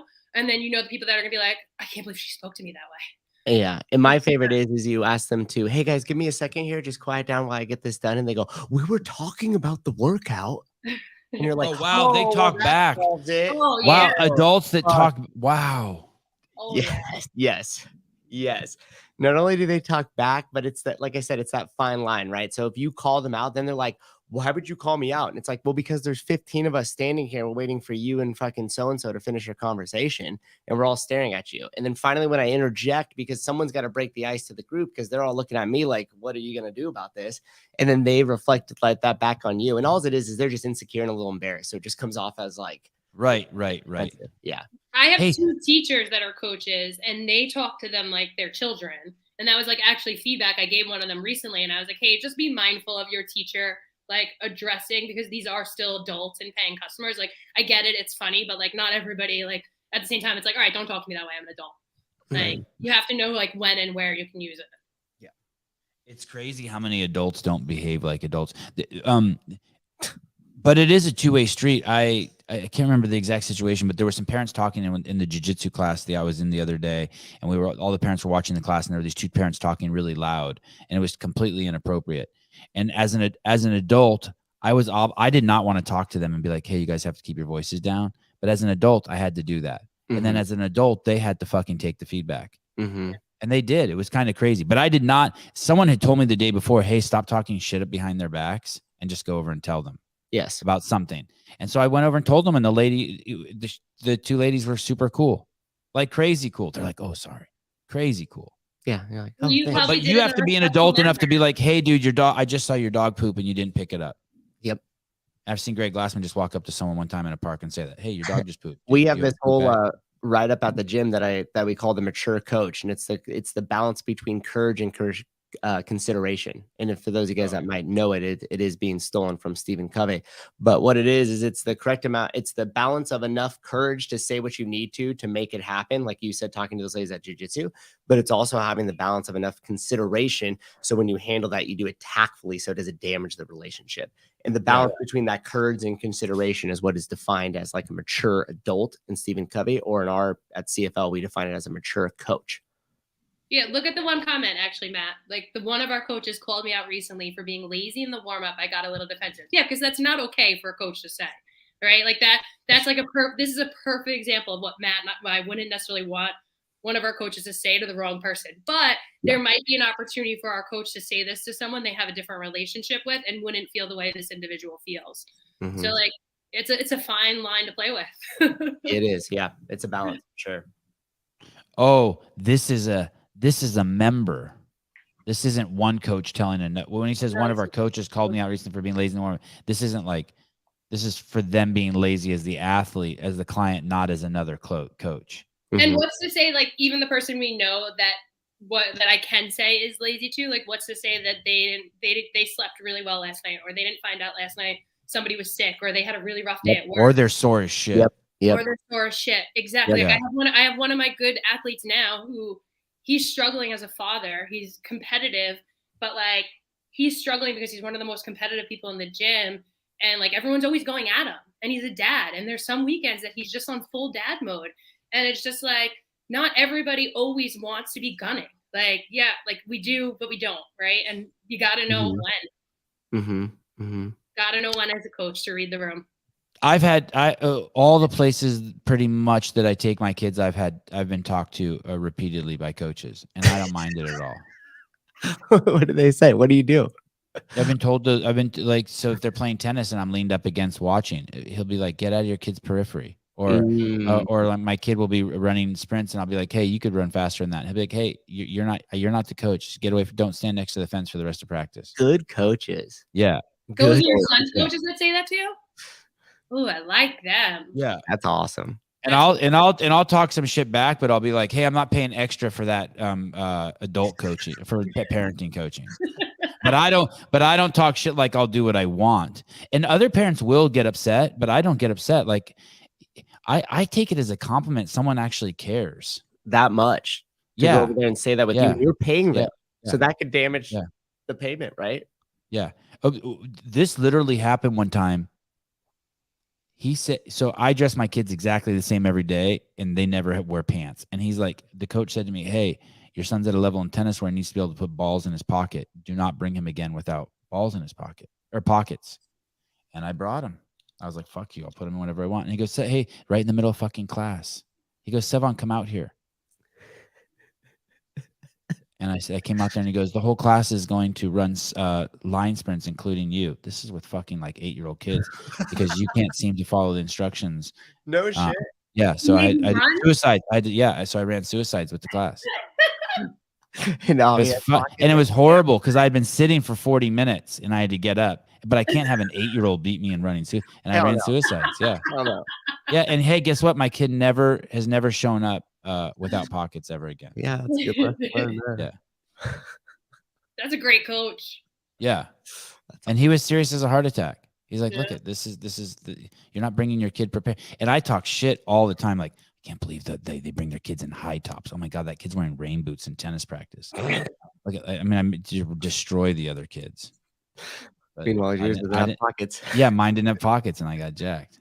I could have pulled a hammy, and you know what's fucked up is the coach ran too, and he's 20 years younger than me, and he's in really good shape, and he was the only one who beat me, but I tried to beat him, and I did almost hurt myself. Yeah, how many kids would never just bring their kid back? Maybe. Hey, that's all ego. If that happens to you and you don't bring your kid back, but you know the coach is you're the problem. You're the parent problem of the future. Yeah, that's fucking all ego. I personally think that you, as the parent, I want to be in a competition with all my kids' coaches, and I want to be losing.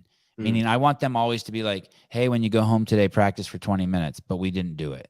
Or I always want them wanting more for my kids. Hey, if you can, bring your kids 10 minutes early to all practices so that you can warm up with your kid, and I only show up 8 minutes early. Like, I want my coach constantly wanting more from me and my kid than not. Because there are programs, tons of kids programs, where it's just basically a babysitting program. Yeah. But then Savon challenging you as a parent, because then this goes back to CrossFit memberships. Right. You're willing to pay more for that coach that brings. Oh my God. Anything. Yeah. Like, I don't even flinch. Like, we have a gymnastics coach, and she was gone for like 8 months. She comes to the house once every other week, and we hadn't had her in let's say a year. And she came over the other day, or I called her and I said, hey, can you come over? One of my boys wants to really learn how to do a back handspring. And she said, my rates are doubled. And I said, no problem. And although I acted cool, it hurt, but I knew she's good. Like, what, you know, like, it's worth it. She went from $60 an hour to $120 an hour in a year. Yeah. And I get it. So did hamburger meat. Price is what you pay, value is what you receive. Yeah. It's Angela. I can give you her number, Allison. So she came to the house, and as opposed to taking my kids to the gymnastics studio where they force the kids to wear masks and feed them goldfish. Yeah. No, thank you. You're paying extra. I'll pass. Yeah. Quality coaching and experience and environment. Thank you for this coming on and being such an amazing guest, open guest, and sharing your experience. It's cool. It's good stuff. Thanks for having me. And congrats on all the success in your affiliate. There were tons of really kind comments in the comment section. Thank you. Will you guys be out in Madison or what? I will not be. I most likely will be in Madison. Yeah. Okay. Cool. I will see you out there, Matt. Awesome. Yeah, we should definitely connect up. We will. Yeah, and Savon, I'll catch you on another all right, and if you're always welcome on the show to share this journey as an affiliate owner. It's great insight, and it's awesome for people to hear. So please stay in touch. Thanks. Maybe I'll ping you after my next go around with Diesel Day. Yes, yes, and we've had Tosh on the show a couple times. I'd love to hear about Diesel Day from your perspective. I'm nervous, but that's my big plan for June, the end of June, July. So I'll keep you guys posted. Awesome. All right. Thank you. You're welcome. Have a great weekend. Bye. Bye. She's cool. I really like her. Yeah, dude. She is. You could feel her emotion. Mm-hmm. Yeah, you can feel her emotion. Jody Lynn Sevon doesn't leave the bunker. Where is it? Sevy and Madison? No. Hey, like my new stand? Oh, that is nice. Yeah, he didn't. I do it so it's not the weird flying saucer thing that I keep playing with. Now I just play with this. I like it. I could hold it too, like this. Sevon, stop being a pusillanimous and go to Madison. Are you going to Madison? Is she going? Heidi lives in Madison. Not really, but she's close enough. Jessica, I'll be in Madison. Fantastic. Audrey, you're really cool, Sousa. How about just he's cool? Really cool. No, we like the really. So did you see last night Hiller was here and we set up a camera? I didn't see the show. No, I was out at a social event, my obligatory quarter. Hey, watch this. Can you hear me? Mm-hmm. Yeah. Look at that. Yeah, it's so nice. We learned. Did you know how to do this? Switch from camera to camera? It's the solo layout. No, I didn't know how to do this, but I saw that had happened in one of the shows, and I was like, oh, that's so good for clips. But look, normally I thought you had to go from here to like here to then maybe here. But I figured out if you look down at the bottom on the controls, see how there's like in the upper left-hand corner where it says math. Click on that one that says, oh, I've never even seen that. Click on the look at down below where the waiting room is, and click on that little 3 dots. No, on the other left hand. Yeah. Oh, is that crazy? Yeah. And so we'd go back and forth between that and then a third camera that had me and Hiller in the shot together. Oh, yeah, I gotta check that out. That's awesome. That's awesome. So hey, so now like for Zealous Games, it would be money now. Mm-hmm. Hey, dude, we could do the CrossFit Games event 3. Mm-hmm. We'll have people there. I wonder what the rules are going to be of streaming that. Since they're not streaming it. It'd be that balancing act, right? It depends on who you get. Who you get. I can see the Pornhub tab in Sevy's glasses reflection when you zoom up on yourself. I 100% don't do Pornhub on this computer, but I mean on any computer. I mean, sorry. Mike's usually good for one zinger each show. Thank you. Sevon has his clown nose on the counter that he uses during sex time with Haley. Okay, that's weirdly specific, Manny. Oh no, you know what that is? That's the thing you wear on your head and punch. Yeah. That's mine.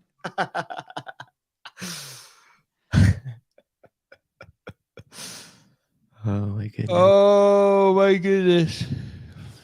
Hey, what do you think about people buying programming for their gyms? Just you generally, not like, just like if you found out I was like, hey, I bought my programming. What was your general feeling on that?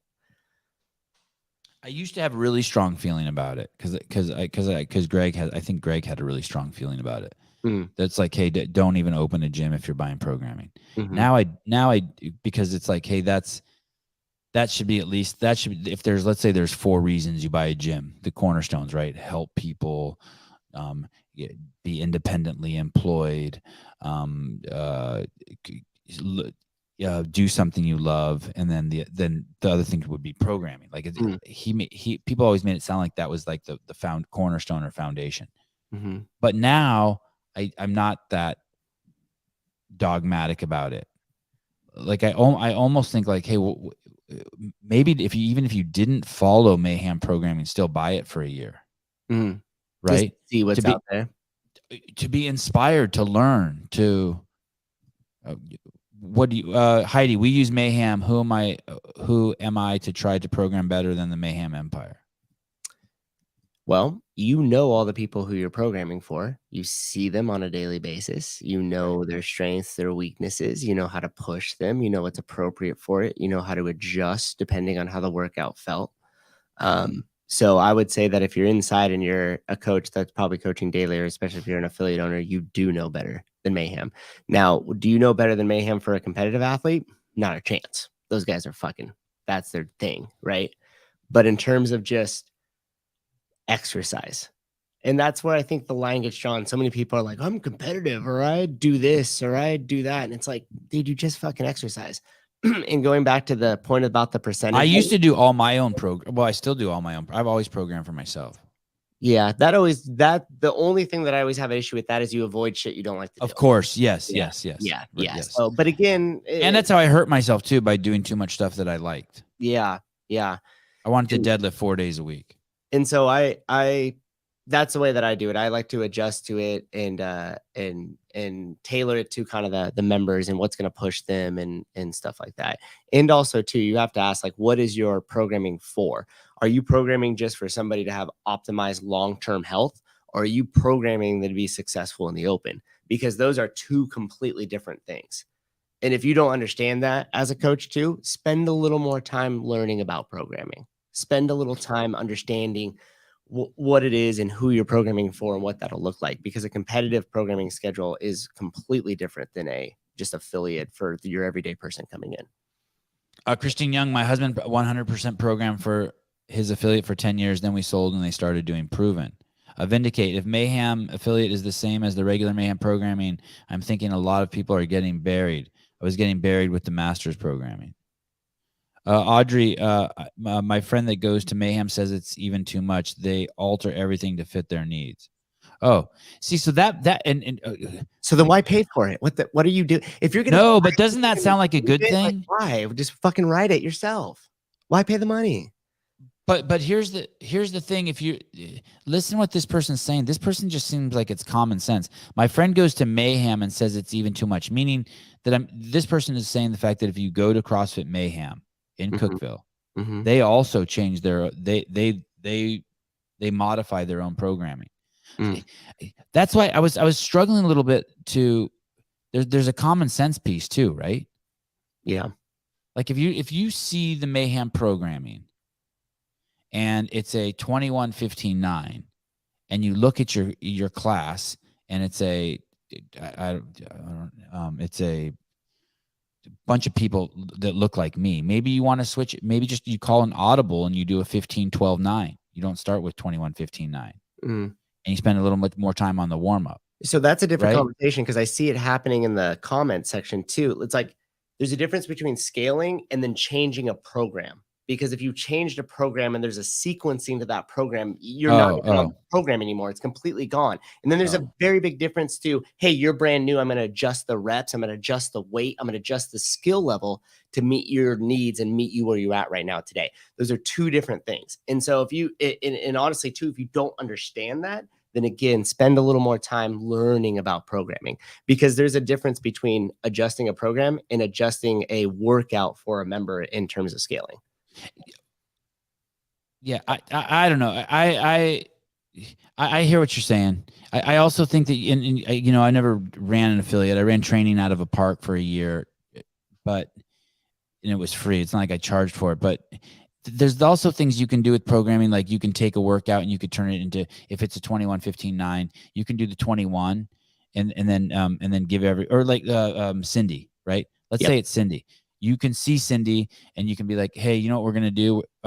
Everyone's going to do today 5 rounds of Cindy as fast as they can, rest 3 minutes 3 times. So there's already a programming error in that though, too. I'm sorry, say that again. There's a programming error in that too. That workout that you just described. What do you mean? So like, and this goes back to like writing your own programming, knowing it. Do you want to keep your class together, or do you want them to just start at one time together? Then can be completely different ends of the program. Right. Okay. Yeah, I hear what you're saying. You know what I mean? So you have to be able to program and then understand logistics of how the class is going to flow. What is this going to look like? Are they going to stay together as a unit? And so what we do a lot of times is like every 2 minutes, you know, we'll have 5x5 back squat, but it'll be every 2 minutes you do your 5x5. The reason why is because now when the clock beeps, I could look at a section of my class. I could watch them all do the squat. Now I know I have a certain amount of time of feedback and it's forcing their reps. Then when it beeps again, I look at another section of the class, watch them do their set of 5, go over, give some feedback, knowing that I have that time. So hey, can you right. Okay. You know what I mean? Yeah. I love it. I've never taught a class with 35 people, so I'd never had to worry about that. Like at the park, I would have like 6 people at the most. But I'm just saying, I think I just don't have an issue with buying programming. I don't have an issue with it. I personally don't do it. But here's the thing: we as CrossFitters don't understand that affiliate owners own businesses. Right. And so as a business person, you're always looking to maximize your return on investment. And you're also learning, figuring out how to optimize your time. And if I could outsource a ton of stuff to get my time back, because it's a huge thing on Sundays. You know how it is on Sundays. I do the show, I coach the mobility, then the whole rest of the day is dedicated to programming, setting that up, coaches' schedules, cleaning the gym floors, getting it prepped for the next day on Monday, all that type of stuff. Right. And so if I could outsource all that, buy a program to where I just, hey, here's the link. You guys go just look at the stuff and do the thing. You end up getting some of your time back. So I'm not totally against it. I just say for right now and this time, it's not necessarily for me. It's funny that you say that about, when I hear you guys talk as the affiliate owners, I realize that I wouldn't be cut to do. It's a hard fucking business, and you're forward facing. So here's the social part's crazy. Dude, here's a great example. We'll all spend the whole Sunday in the gym moving something, trying to optimize the space, looking at the gym floor, buying back a few different things, like a little section of the floor. So I'll move the wall ball racks as an actual example. So you spend all this time doing that. You moved it, you cleaned all the stuff underneath. You're like, this looks great. It got us another, extra feet over here so people's barbells could go and they don't feel cramped in. First person walks in and just goes, why'd you move the wall balls? I got to walk all the way over there now to grab them. This sucks. Oh yeah. And then two other people are like, yeah, why'd you do this? You changed everything up on us. And you're like, I just spent my whole weekend in here doing this to try to optimize, and I just got shit on immediately. Right. So there's a, you know, that you're just very forward facing to your end user, meaning your customer, every single day. And it's tough. That's a hard business to be in because it's very social. When she said she was doing the pride thing, that's the part where I would like, for me personally, I wouldn't do birthday parties. I sure the fuck wouldn't do pride. I wouldn't do Halloween. I wouldn't like, me personally, I go to a gym I work out to make Sevon go away. I don't want to go to a gym where people wish me, sing happy birthday to me, but people go for different reasons. Right. Right. I want to go to disappear. I don't want to go like to the last thing I want to be thinking about is bullshit. Yeah. I'm trying to get rid of Sevon. And I'm done with him. I'm ready to transfer all my awareness to my body. See some really nice people that I can feel vulnerable with, and I want the mundane, superficial world of bullshit to go away. Yeah, so I'm not there to. But it sounds like these gyms aren't like that. So many gyms. Let me do this. Switch your hat. Yeah, you can't make fucking rent next month. You're down $700. Yeah. There's an opportunity for an event to come up where your members might mingle with other people that aren't part of the gym, or maybe they're curious about the gym. Right. So if you could run that event and you could get two more people to come and try your gym out, and so you do the pride event and everyone brings their husband or their wife or their whatever they're called, partners, and now you put on 20 clients. Yeah. And you know what? If you sold it to me like that, it'd be pride. They come for the workout, they stay for the community. Yeah. So you're always having to kind of invest a certain amount of your time into that stuff, because even though it might not be for you, if the members really enjoy it and it keeps their bond strong and it makes it their third place, right? You got work, you got home, you got the third place. And if you could make it their third place where they're looking forward to come to that, not because they're going to get the best programmed workout from Mayhem, but because they're going to see my friend and their friend, and we go to the 4:30 and we work out together, we sweat together, we have a good time. That's what it's mostly going to be about. Do you remember those memes? I haven't seen them in forever, but they were popular like 5 years ago, and it would show like a Gold's Gym, and there'd be stairs to walk in, or escalators, and the escalators would be full of people, but the stairs would be empty. Do you remember that meme? Yeah. That's what that wall ball story reminded me of. Like, you don't want to walk an extra 40 feet at the gym. Dude, I try to get people warmed up, and I'm like, okay, we're gonna. So do you know what that is? That's automatic response. That's just lack of consciousness. That's like, you don't have to say everything you think. You're not your thoughts. Yes, that's just someone like they're like a fly. They just said it. I've been really trying to reframe, and I said this in my 5:30 class. I said, I don't think anybody's stupid. I just think there's levels of consciousness, and we got a lot of unconscious beings here right now. Yeah, it's And then another thing, I think when you're unconscious and you say something stupid, and then you realize you didn't say it, you didn't really feel that way, or you didn't mean it. It was just a thought you had. But if someone calls you on it, you feel like you have to defend it. Like, people aren't willing to step away from it. And the other thing too is, like, as an owner, you'll find people will leave your gym and they'll go to another gym, and then they're really satisfied with this new gym. And that's another thing you have to swallow, because then they'll go around to other people and go, I go to so-and-so now, it's so much better. We get to do X, Y, Z, and blah, blah, blah, blah, blah. And then you're kind of listening to that as the owner, and you're just like, so I could react to that. I could get defensive. This is my livelihood. This is my business. You're bashing it and then trying to convert people to go somewhere else. Yeah. Or I could handle it with I'm awesome. That's awesome. You found a gym that works for you. Yeah. And that part's hard, because there's so much feeling that you have within that you're like, go fuck yourself. Do you know what I do? Right. And by the way, there was a couple nice people in the comments saying, like, well, there's a GoFundMe for Matt's thing. That story that I told about that Sevon told about the proper text, that was over a year ago, guys. So I'll still take your money though. But you're dealing with stuff like that all the time, right? And so as an owner, it's just like, you learn to become less reactive, because if you started to react to every one of those things, someone in the comments said that they were going to start a GoFundMe for you. Yeah, I think Mike was like, as a joke. I don't. Okay. And I do want to tell you this. When Souza was sharing that story with me, he basically also said, hey, good thing I fucking am smart with my money and I've been wearing the same underwear for 10 years and the same t-shirts and that I fucking squirrel away my like that. I gave you the cliff notes. Like it sucked. It's a shitload of money. It's a brand new car he could have bought for himself, right? And he drives a pile of shit, people. And he could have bought a brand new fucking fucking Honda Accord or Toyota Camry. But he drives a shit box and he was saving that money, and then the government came along and got it. Yeah. That, and by the way, for those of you jackasses, I'm so fucking sick and tired of people being like, why are you greedy? Why are you paying taxes? Why aren't you paying taxes? Why don't you want the rich to pay taxes? That is so short-sighted. It has nothing to do with the fact that I don't want rich people to pay taxes.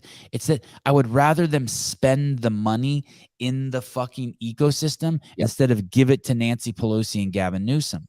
That's all I'm saying. I just want those, like a rich person that you don't tax like that. Like, so Sousa wasn't going to burn that money. He was going to eventually use that money, like he said, to buy ski ergs. And what would that do? That would have kept the money in our CrossFit ecosystem. That would have gone to Concept 2. And Concept 2 would have probably invested more money in the CrossFit Games. And the CrossFit Games would have then given some scholarships to some people, some kids who've never can't afford to go to the games. I mean, it's so crazy to think, well, you make $1 billion a year. Why don't you just pay taxes? Well, because I want it to come straight to fucking the citizens of the world. No rich people are like hoarding money.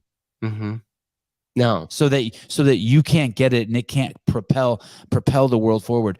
When you don't tax rich people, the GDP grows. When you do tax rich people, the GDP doesn't grow. Do you guys understand what I'm saying there?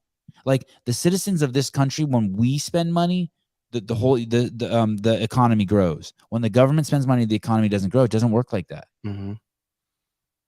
It's so ass backwards. Hey, to tax the rich people, but not say where the taxes are going? Yep. It's so stupid. Hey, if you put an entrepreneur and you tell them to solve a problem and you give them capital, money to deploy on that problem, they're going to do it really well and they're probably going to make money off of it. You give that same amount of money to the government, the money's gone and the problem exacerbates. Manny Spiegel, who's more valuable to society, Joe Biden or Elon Musk? Yep. Perfect. Who's more valuable to society, Jeff Bezos or Kamala Harris? God, that's so fucking well said. And hey, that's why you want some fucking asshole like Trump in there who's just fucking cutting taxes and just freeing the corporations. How is it that the largest company in the world, the $1 trillion fucking empire, Apple, is fucking equidistant between my house and Sousa's house, and yet their fucking manufacturing is in India? Slowly. Don't tell Xi Jinping that. Because we don't make it conducive for them to do it here. Yeah, we tax them too much and we put up too much regulation and red tape for them to be able to do it. It's nuts. And then, by the way, that in turn supports directly the, legal slavery in China. So not only does it take away from our economy here in the U.S., but it supports evil somewhere else. Yeah, completely unethical behavior. We won't employ 70 or 80-year-olds in normal jobs, but we let them run the country. Yeah, it's fucking nuts. Great point. I wouldn't let fucking Joe Biden watch my kids, but yet he can watch the country. That's when you know it's smoke and mirrors. Yeah, it's nuts. Yeah. Cornholio, Mr. Donald Trump was part of the 49er ticket scandal. Don't forget. I won't. Thank you. And yeah, there is other things like that. There's going to be a good and a bad that you're going to take with Trump. He still is going to line the pockets of Wall Street. They're still going to abide by the bankers and stuff like that. But he took $1 million from the P company, the 49ers. Right. And so here's the deal, though. Both sides are going to do it. At least somebody invests a little bit back in the economy, right? I mean, for me, there's just there's. I don't think it's the lesser of two evils, too. I don't think I used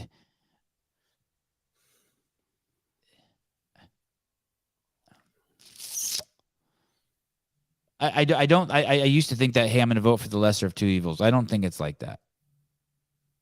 I don't think that. I don't think, maybe I'm not paranoid enough. I don't think it's carte blanche. All politicians are bad. Yeah, I don't think it's like that.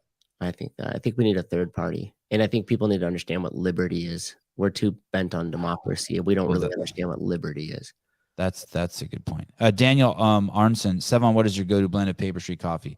I got it. He sent me a 50/50. I don't know if they sell it. And then use the code Sevon. Thanks for asking. It's great. It's great. I love Paper Street. Yeah. You guys have to pull up the recent pictures of Dianne Feinstein. I don't want to be rude, but come on. I know. You want me?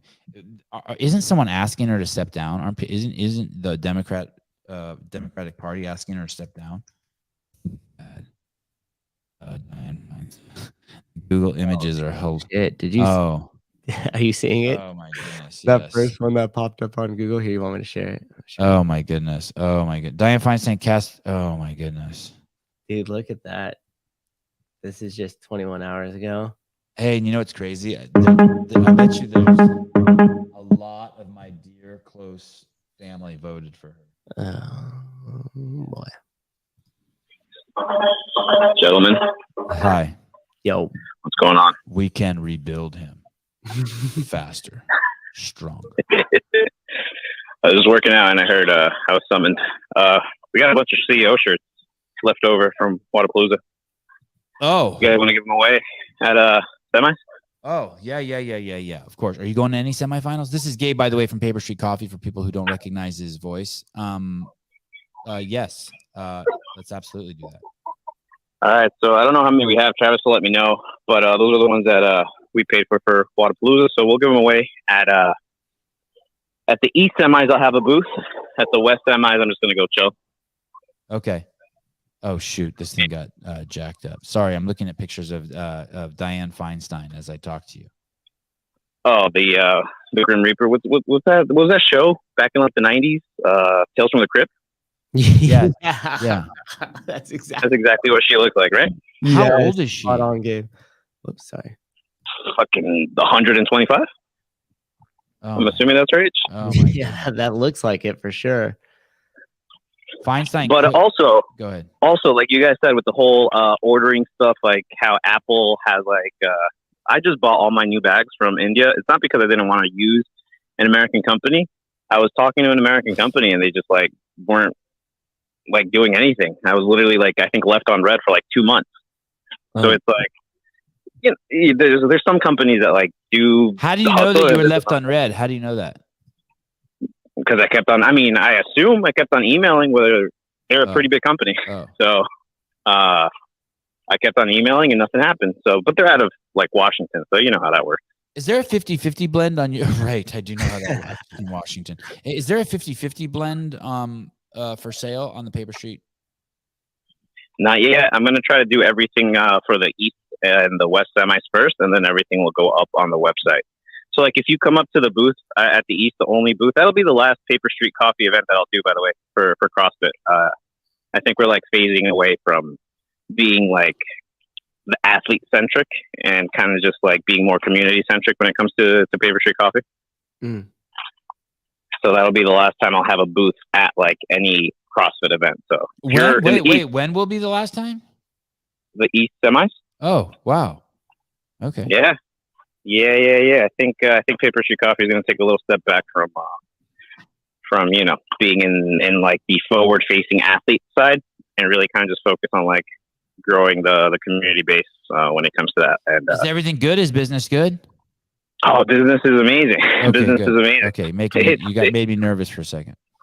No. You know what's going on. All right, but that's exciting. Are you going to make further announcements? Eventually, Okay. you know, we'll take, you know, little by little. But if you guys come up to the East, if we are busy, I'll have a few people there. Just, you know, use the code Sevon, like say that you're with the like a Sevenista, and you'll get a free bag of your CEO 50/50 blend and a shirt. Oh wow! All right, don't get greedy. It's going to be like, you know, 8 ounces in there of coffee, but like you'll get a free 50/50 blend and you'll get a free shirt, and then that's a way to kind of bring people to the booth. And I know like a lot of people are like, hey, where's the meetup? If you guys want to come to the booth, come hang out. And yeah. I just had this crazy idea. I wonder if this would, I wonder if this would. Do you think that do you think if you got a girl with just like a giant rack, just huge jugs, and she had a nice face too, and each bag of Paper Street coffee, and you made a video that each bag of Paper Street coffee you took, and she held them to her chest like her bare bosom, and then it went. Do you think that you would sell more? Look at Heidi just says yes, Sevon. Yeah. I think that I would, but maybe I'll do that with the next. Would just be like, yeah, this bag of coffee rested on Allison NYC's chest for 8 seconds. Like each bag rested on Allison's crazy boobs. I mean, if you want me to do that with the 50-50 blend, I'll send her a bunch of bags. That's okay. We can do that. And it's like so that means the most bags that could be made if it took like 6 seconds, they had to rest on her boobs for 6 seconds, and then there was a 4-second transfer from one bag to the next. The most bags you could make in a minute would be like 10 bags or 6 bags. Oh, I could sell them. Look there she is. I could sell them on OnlyFans after. It's nothing even. They just or like Cameron, you know, the guy with the giant cock who's the buff guy in the. What if like he just cock swabbed every bag of coffee? Those all sound like amazing ideas. But what if you wanted the bag? What if you wanted the bag that rested on Allison's boobs, but that stock got mixed with the bags that got cock swabbed? You get your bag and you're like, God, Allison's boobs smell like dick. It's like those Gaines boxes. It's like a mystery box. You don't know whether you're going to get like boob bags or cock bags. Whatever you get, you get. I mean, it would just be crazy to hold a bag of coffee. Oh, wow. Jake Chapman even named the Cameron bag. It's called the Hog Roast. Wow. There we go. Wow. Boob blend. Boob. Wow. I'm getting all these ideas for free. I appreciate it. Oh my goodness. I seriously, there's got to be something there. There's got to be something there. Or let's do it with the next endeavor. Or next endeavor will do it. What if you like put some ink on her nipple and like she just stamped each bag? Like a nip stamp? Yeah, like a nip stamp. Yeah. An authentic nip stamp. And then that's how you know that her bare flesh touched outside of that bag. And like you're only 1 degree of separation from like the bag's the vehicle. There's a pass through there. Yeah.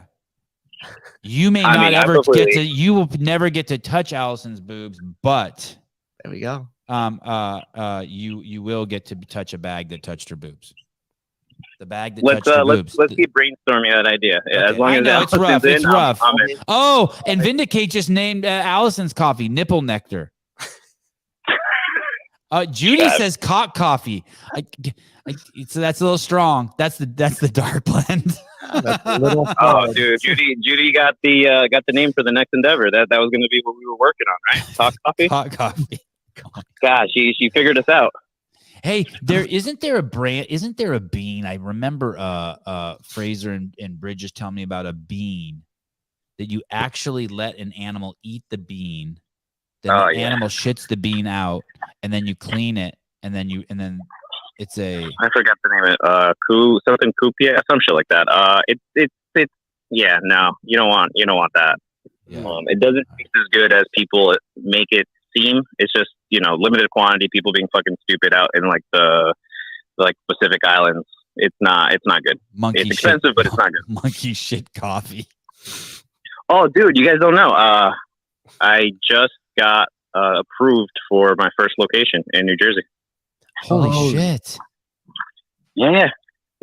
So I appreciate everything you guys have done. I appreciate the chat. I appreciate all support. Now we're just going to have an in-person thing. Kind of another reason why we're taking a step back from, being like. Do you actually have a location? Have you rented a location? Yeah. Just we got approved, 2 days ago? Wow. Congratulations. Congrats. Good neighborhood? Good neighborhood? Very, very good neighborhood. It's like 2 towns away from Alpine, New Jersey, which is like, that town is very, very wealthy. The community I think where we're at is really, really good. It's like a small community, but it's like 5 minutes away from where my fiance grew up. 20 minutes away where I grew up. So. Swanky blend. Hey, Where you can, Christine said she would buy the boob coffee, not the hog coffee. All right, one customer. There you go.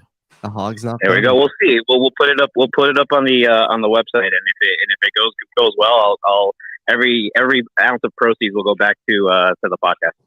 Did you? I love it. Amazing. Always my favorite when money comes back to the podcast. Hey, did you have to pay any like mobsters off, or like I know Jersey's shady as fuck? Did you have to like do any? I don't think that's where. I think you have the roles reversed here.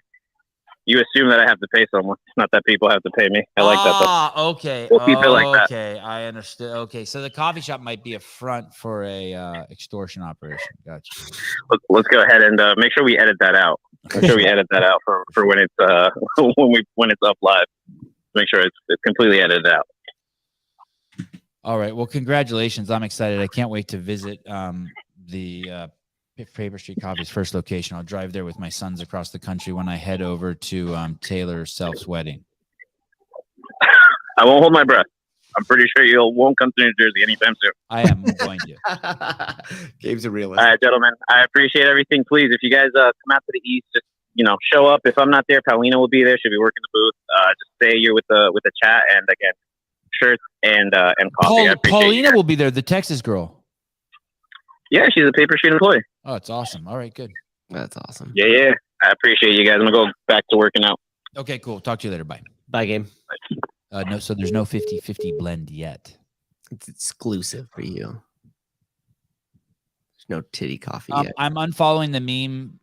I'm unfollowing the meme for Time Guy because he thought I was a dude. Who's the meme for Time Guy? Which one's that? Wait, what? He's the one. He's the one that got in front of the camera and like did like the jumping around, and it was like a bit, but like nobody knew it was a bit except for him and I. Oh, yes. He made a comment about his haircut, and then he made that whole reel about his haircut. Good dude. How the hell did he make that mistake? I'd also like to know that. Yeah, we kind of need some details. Because if you look at your icon, no one's mistaken that. Was it when you slapped him in the face with your penis? Was that what? Ken Walter said he couldn't even make it up the street to Sousa's wedding. I'm betting no way he gets to thumbs. You said it, Ken. Daniel Garrity, is it frowned upon to call into the Sevon podcast during the class warm-up? Yeah, Gabe should be fired from wherever the fuck he works out for that. Another great question. We got Benjamin McLellan. When are the CEO cups coming back? That's a great question. These are an awesome cup, though, huh? Yeah, I want the big version like this. Oh yeah, I don't drink out of Yetis. Keeps it. It does the job too well. Yeah, too hot, right? Yeah, like I'm like a room temp guy. Should we get this one? Mr. Brian Friend, one of you looks really good this morning. You think that's really Brian? That's for sure, Brian. And I think he's talking about you. Someone asked me if I wash my hair. Listen, I do no, I don't. I don't. Oh, look at that! Just stays in one spot. I don't ever wash my hair. I don't wash my hair. How long is it? If you bring it in front, does it like chill down here? I don't think so.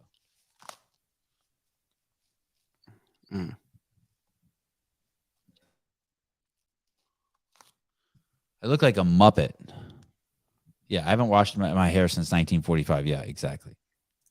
I don't. My mom asked me to wash my hair recently, like a month ago. She goes, "Could you wash your hair?" I was like, "Sure." And I thought I was going to do it, but there's just no way. If I wash my hair, it'll go like that. Like throw up? Dude, it'll be crazy. It'll be like a pompadora. It'll be just nuts. Kind of like that. Yeah. Yeah, I have a huge scar on the side of my head. You know what's funny is you just recently told that story, and I bet you Audrey's referring to the Glassman interview from 2007. Yeah. Because your hair is so short, you could see the scar. Oh, yeah. I have a huge... you know what's funny is I don't see it. I don't know what side it's on. Do you see it now? No, I've never seen it before. Then when you told that story, I was like, "Whoa, that's crazy!" And then I saw that interview. I'm sorry. Say that again. I said I never knew you had a scar, and then you told that story, and I was like, "Whoa, that's crazy!" And then literally in the old interview, I saw it, and I was like, "Oh shit, that's the scar."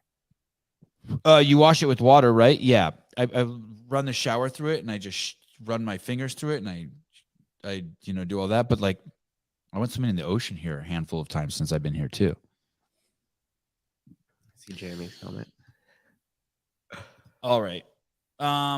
Souza, how does Sevi smell in person? Perfectly fine. You don't smell at all. Yeah, I don't think I don't really have a smell. Sometimes I BO. But No, I've never smelled it. I've never smelled you. you have a good question though. Thanks for bringing that up. Yeah, just so you. How do you get the sweat off your head? I don't. I don't. That's called conditioner.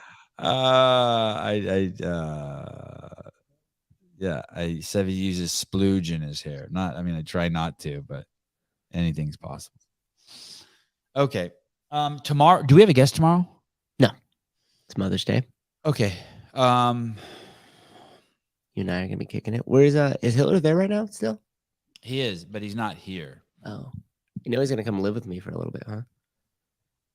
When? The end of this month. No, that's what we were talking about. I think he's gonna come live with me. We'll see. All right. We'll see who he chooses. Have him run some guy. Why would you go to Livermore when you could go to Santa Cruz? Because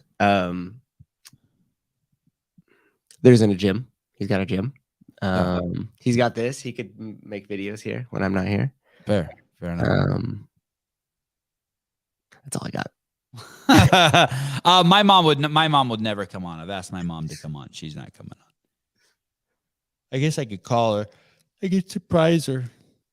And by the way, he's got all of that, but all you could have said is, yeah, but the beach is here, and then everything else just gets crushed. Yeah, the beach is here. Hey, is Greg gonna call into? I was trying to get Greg. I asked Greg to come on today, and by the time he got back to me, I had already gotten Trish on, and then I asked him if he could come on tomorrow, and it sounds like he's having a Mother's Day party at his house. But so we'll see. I'll keep trying. I'll bug him. But yeah. Allison, asked Haley about hair, what she does with her hair too. I don't think she puts soap in her hair. But my hair doesn't feel my hair doesn't smell like anything, or it doesn't feel like any, like there's nothing in it. There's no, like when I run my hands through my hair, there's no, like it just feels thick. I can't explain it, but it's not there's none of this on there.